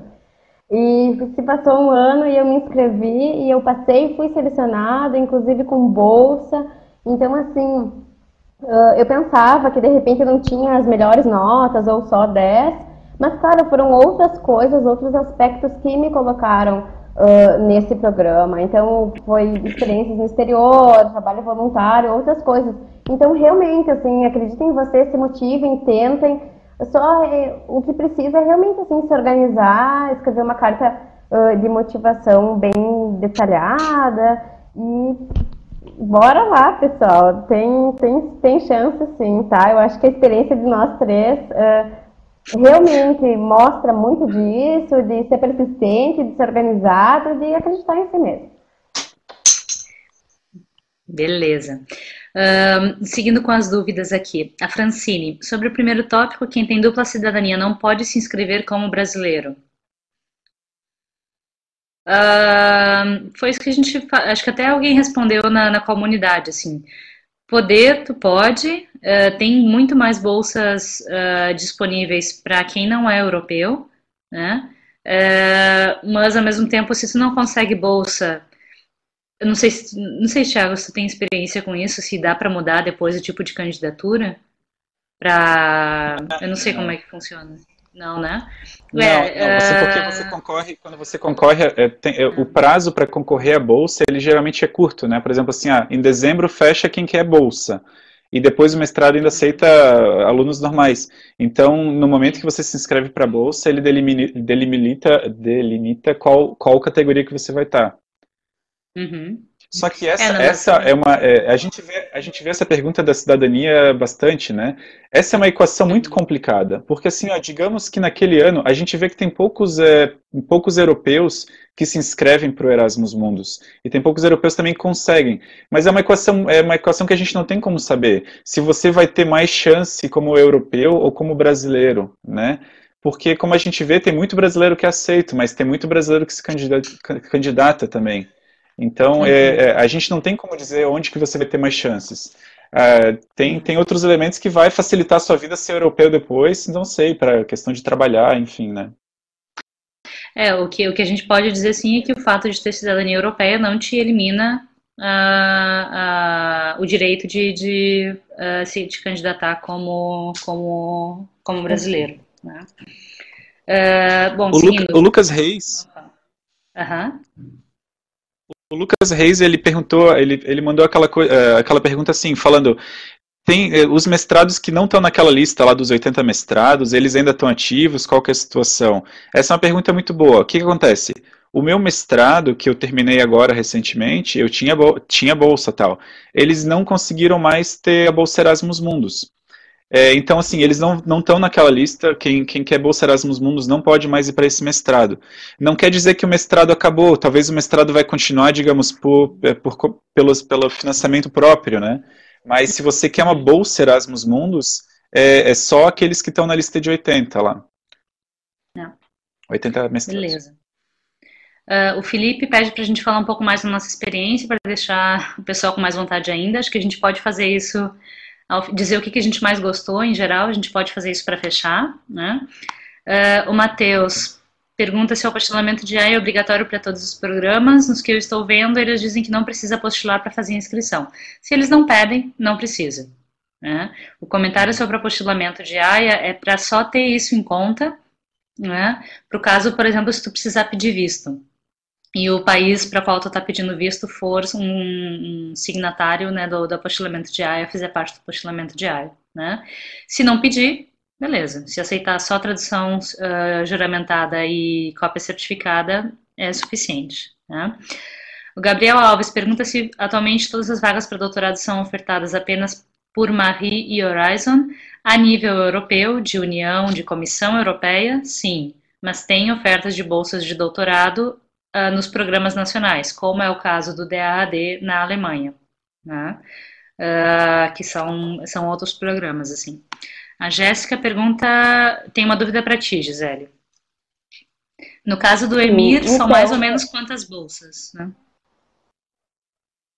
Vai, bom, vai. Jéssica, então varia, tá? Teve apenas um ano que não teve bolsas, mas eu tenho ótimas notícias para ti.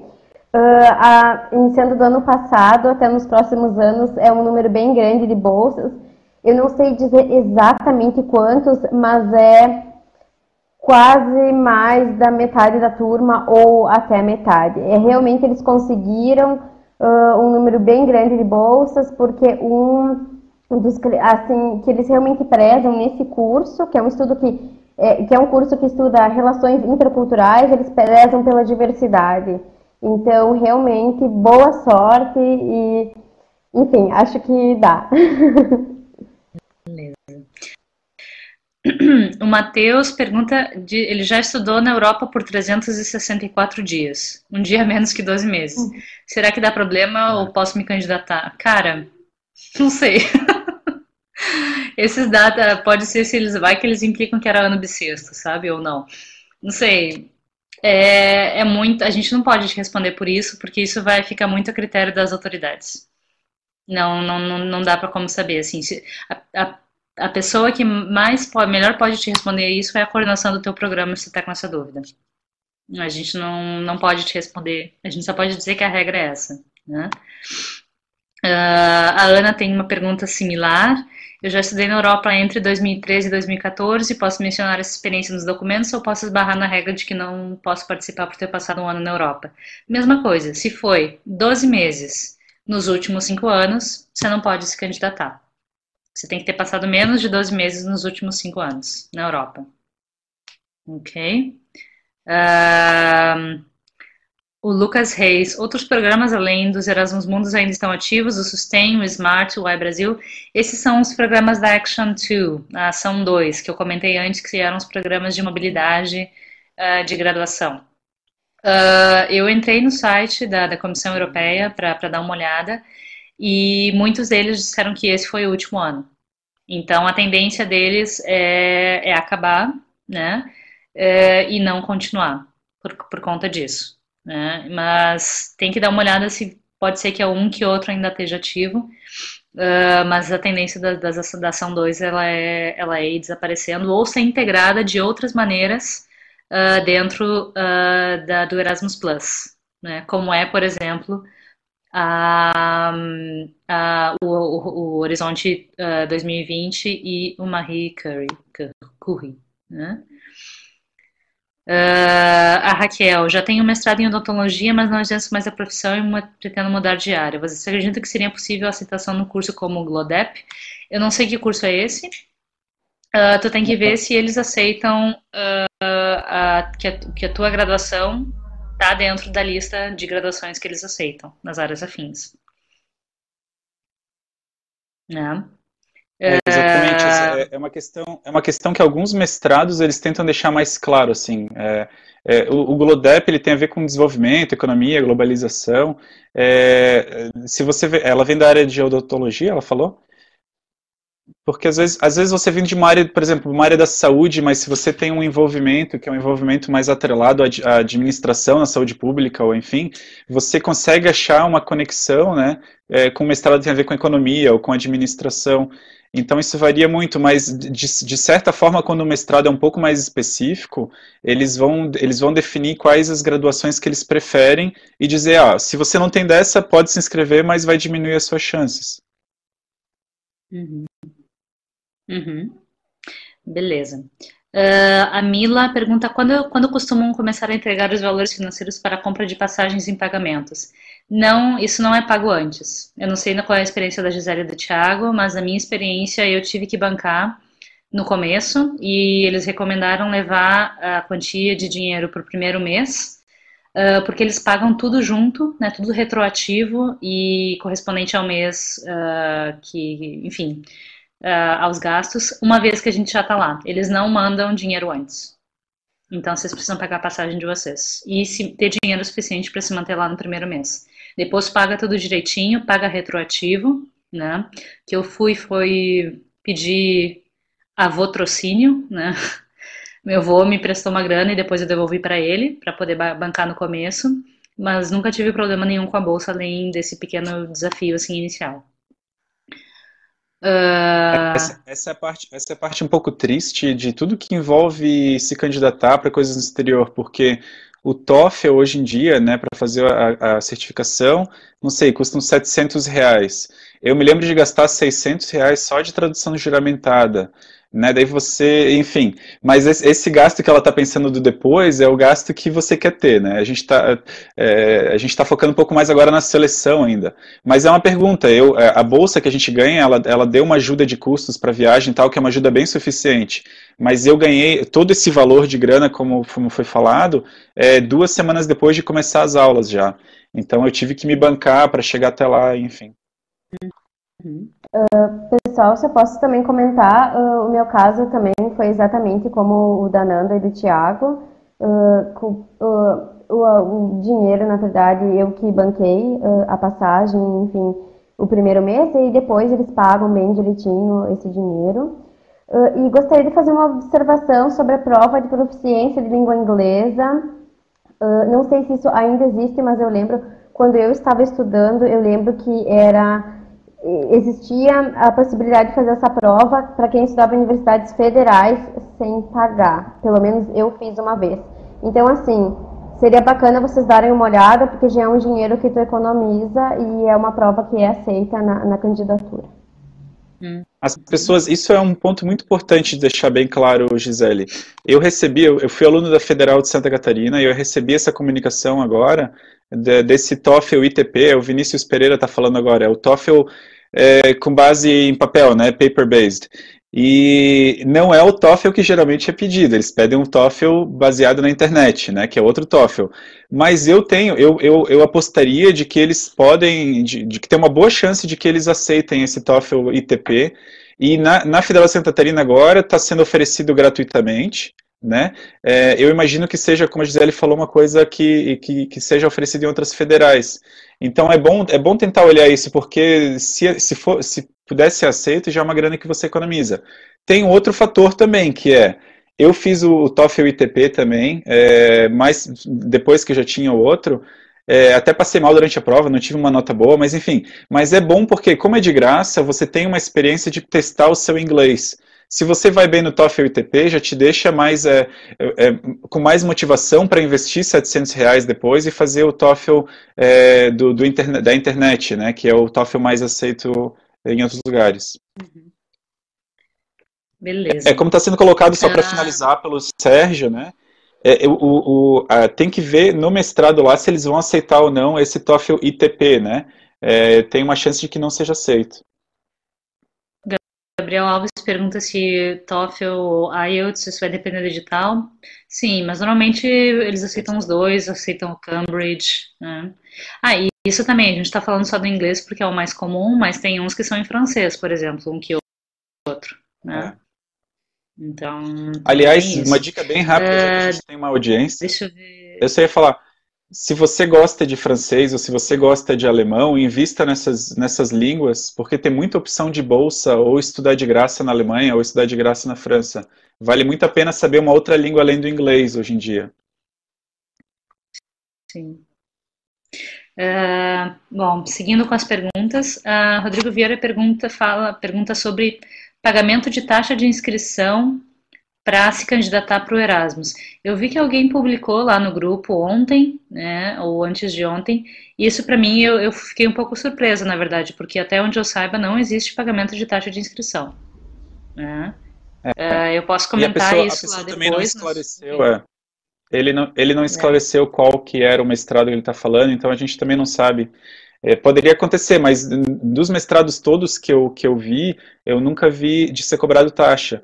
Mas é possível que seja cobrado uma taxa de administração. Porque, inclusive, uma vez aceito, todas as taxas administrativas são pagas pelo programa, né? Então, né? Inclusive, uma das coisas que oferece, ou que deveria oferecer o Erasmus Mundus, são cursos de idiomas no país pelos quais vocês passam. Isso é pago pelo mestrado, né? Então, eu tive aula de inglês acadêmico, tive aula de norueguês e tive aula de alemão, tudo isso pago, de introdução, né? Não foi um curso...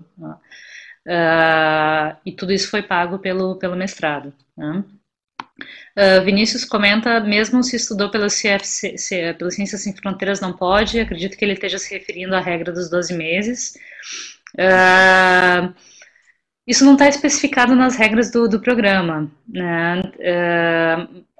Eu não sei se funciona como financiamento, com financiamento do governo brasileiro. Eu não sei se poderia ter uma exceção à regra. Acho que a melhor questão eu fico devendo essa resposta para vocês. Eu vou anotar para dar uma pesquisada e responder depois. O Matheus, sobre o visto, se vou começar o mestrado na Espanha, por exemplo, meu visto de estudante vou fazer pela Espanha. Mas a data de validade vai ser para os 2 anos de mestrado ou apenas para o período em que ficarei neste país? Não, cada vez que você vai, você pede diferente. A minha experiência, tá? Eu cheguei na Inglaterra, a Inglaterra não faz parte da União, quer dizer, não faz mais parte da União Europeia, está em processo de sair, né? Mas mesmo quando fazia, eu precisei pedir visto lá quando eu cheguei, né? Como a minha carta de aceite da universidade dizia que eu ficaria lá por um período de 5 meses, as autoridades me deram visto só de 6 meses. Ainda na Inglaterra, eu já tive que começar a me preparar para o próximo país, que era a Noruega, com uma outra legislação diferente, aí sim dentro do Schengen, né, no espaço Schengen, que é o espaço de território de circulação de vistos, enfim, e eu tive que pedir a candidatura antes, pedir o visto antes. Tive que ir na embaixada, enfim, e mesma coisa, como a minha carta de aceite dizia que eu só ia estar lá por 6 meses, eles me deram por 6 meses. Então, quando eu saí de lá e fui para a Alemanha, lá era um visto de 8 meses, eles me deram um visto de 1 ano. Então, não existe um visto válido para 2 anos, né? Porque a cada semestre tu vai estar num país diferente e tu vai ter que pedir um visto para cada país, né? Não é nem visto, perdão. Se tu está dentro do Schengen, é a permissão de residência, né? Informar as autoridades locais de que tu está lá no país, né? Perdão, se eu Fala. posso acrescentar uma informação sobre isso, claro, depende da experiência de cada um, qual que é o curso, mas assim, não se preocupem tanto com essa questão de visto no momento, porque pelo menos no meu curso, não sei como foi a experiência da Anand e do Thiago, eles deram todo esse suporte, a explicação do que era necessário fazer. Então, isso é bem explicadinho, geralmente eles realmente organizam, porque eles não têm interesse que você, como estudante, como, enfim, bolsista do Erasmus Mundus, faça alguma coisa que não seja, enfim, correta, que fique irregular, etc. Então, pelo menos no meu caso, eu tive um suporte bem bom e acho que os outros também tiveram. Sim. Sim, foi o suporte todo e em questão de taxa também foi pago. O maior desafio da mobilidade, eu acho que é para quem não tem bolsa, né? Porque eu acho que hoje eu diria para as pessoas se inscrevam no mestrado Erasmus Mundus. Se você for aceito sem bolsa, considere a opção de ir, porque em vários dos lugares dá para trabalhar ao mesmo tempo que estudar. Mas é claro, né, você tem que ir para aula, daí você tem que trabalhar, se depender dessa grana para se manter, é bem complicado. E tem que pensar que daí você vai tentar trabalhar 5 meses na Espanha, mas daí no semestre seguinte você vai para Noruega, onde você não fala norueguês, e enfim, né, e daí onde são outra legislação. Então, assim, acho que a mobilidade é muito legal quando tem a bolsa, muito legal em qualquer sentido, né, eu adorei, é óbvio, mas é realmente para quem está pensando essa coisa mais do tipo assim, será que eu posso ir para lá e trabalhar e tentar me manter, tem que lembrar dessa dificuldade, que é mudar de país, né. Ananda, eu não sei se a gente encerra por aqui, e daí a gente pode continuar depois. Eu me comprometo também a responder se tiverem mais perguntas. No Facebook eu lá a acho que gente a gente precisa encerrar já, porque a gente já vai fechar 2 horas, né? Acho que a gente pode, só para encerrar, comentar um pouco, um tópico, tipo, 1 minutinho falando o que a gente mais gostou, o que foi o mais marcante nessa experiência. as meninas primeiro. Gisele, vai. Bom, então para mim, além do conhecimento acadêmico, que realmente foi muito valioso, eu acho que me marcou bastante, eu entendo que esse curso de 2 anos, se mudando para diversos países, foi também uma jornada de autoconhecimento, assim, eu vi quais que foram as minhas dificuldades, no que eu tinha facilidade, e eu conheci gente de diversos países.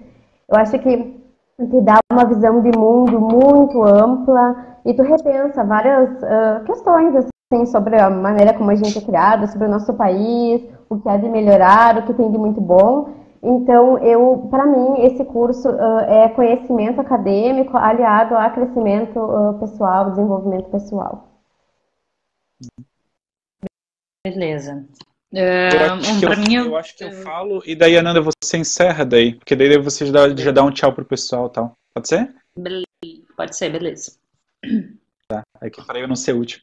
E eu acho que exatamente o que a Gisele falou, é óbvio, você mora em 3 países em 2 anos, estudando com pessoas de 1.000 países, né? É uma experiência extremamente. Eu tinha vivido, acho que em 4 países antes do Erasmus Mundus, é toda uma outra história.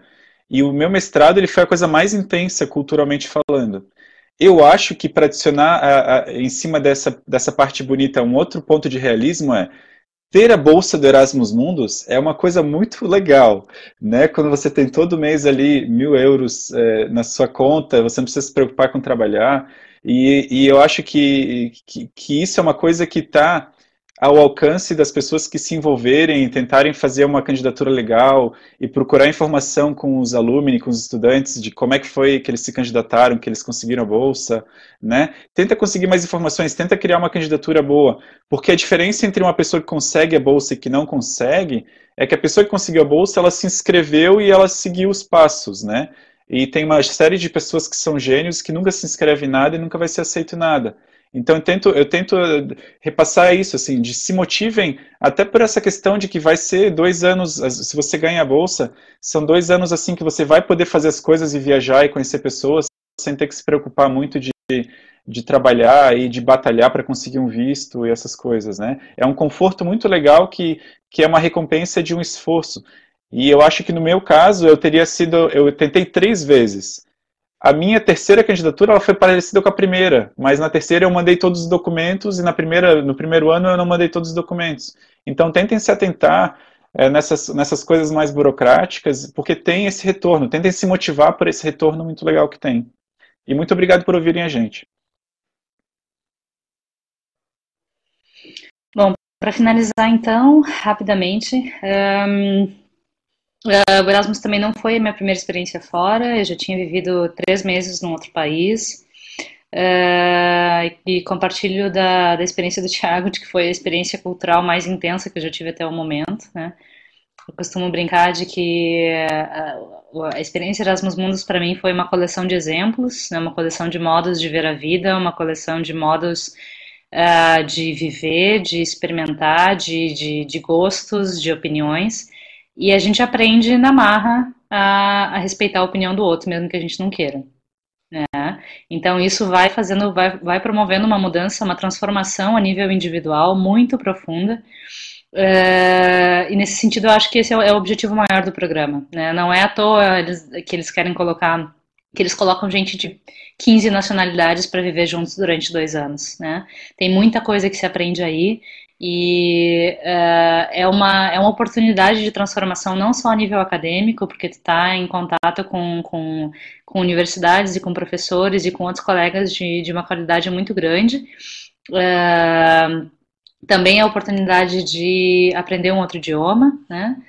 Sim, a gente fica fluente em outro idioma, nada mais eficiente do que a imersão numa outra cultura, mas eu acho que eu aprendi a ver a vida de uma maneira muito mais flexível, assim, muito mais inclusiva e muito mais me abri e aprendi a me abrir muito mais ao diálogo e ao encontro com o outro, né? Eu acho que o encontro com o outro, seja o outro um outro país, uma outra cultura, uma outra opinião, foi a herança que mais valiosa que o Erasmus Mundus me deixou. E mais do que esses 2 anos é algo que eu vou levar para minha vida inteira. E agora, já planejando a volta para o Brasil, assim, as pessoas notam. As pessoas notam quando a gente volta, porque a gente volta diferente. A maneira como a gente vê as coisas, a maneira como a gente dialoga, a maneira como a gente se posiciona diante de determinados assuntos, dizendo, olha só, essa não é a única maneira de ver as coisas, né? Tem muita gente linda nesse mundo fazendo coisas muito bacanas e a gente tem que aprender, né? Então é desses encontros assim, né? O Erasmus para mim foi a arte do encontro e da transformação. Então e essa é uma das paixões. Eu acho que todos nós, eu, Gisele, Thiago e outros companheiros de caminho de associação que a gente tem compartilham essa paixão por levar essa oportunidade para outras pessoas, para que outras pessoas também vivenciem isso. E, e é isso, muito obrigada por assistirem e escutarem a gente. A gente segue aí virtualmente ajudando no que vocês precisarem e com as dúvidas. E é isso, nos encontramos no caminho. Ok? Esse vídeo vai estar disponibilizado agora em breve. E qualquer dúvida é só entrar em contato com nós. Ok? Muito prazer e um bom final de semana por aí no Brasil. Até Tchauzinho, mais. pessoal. Muito obrigada. Tchau, obrigado.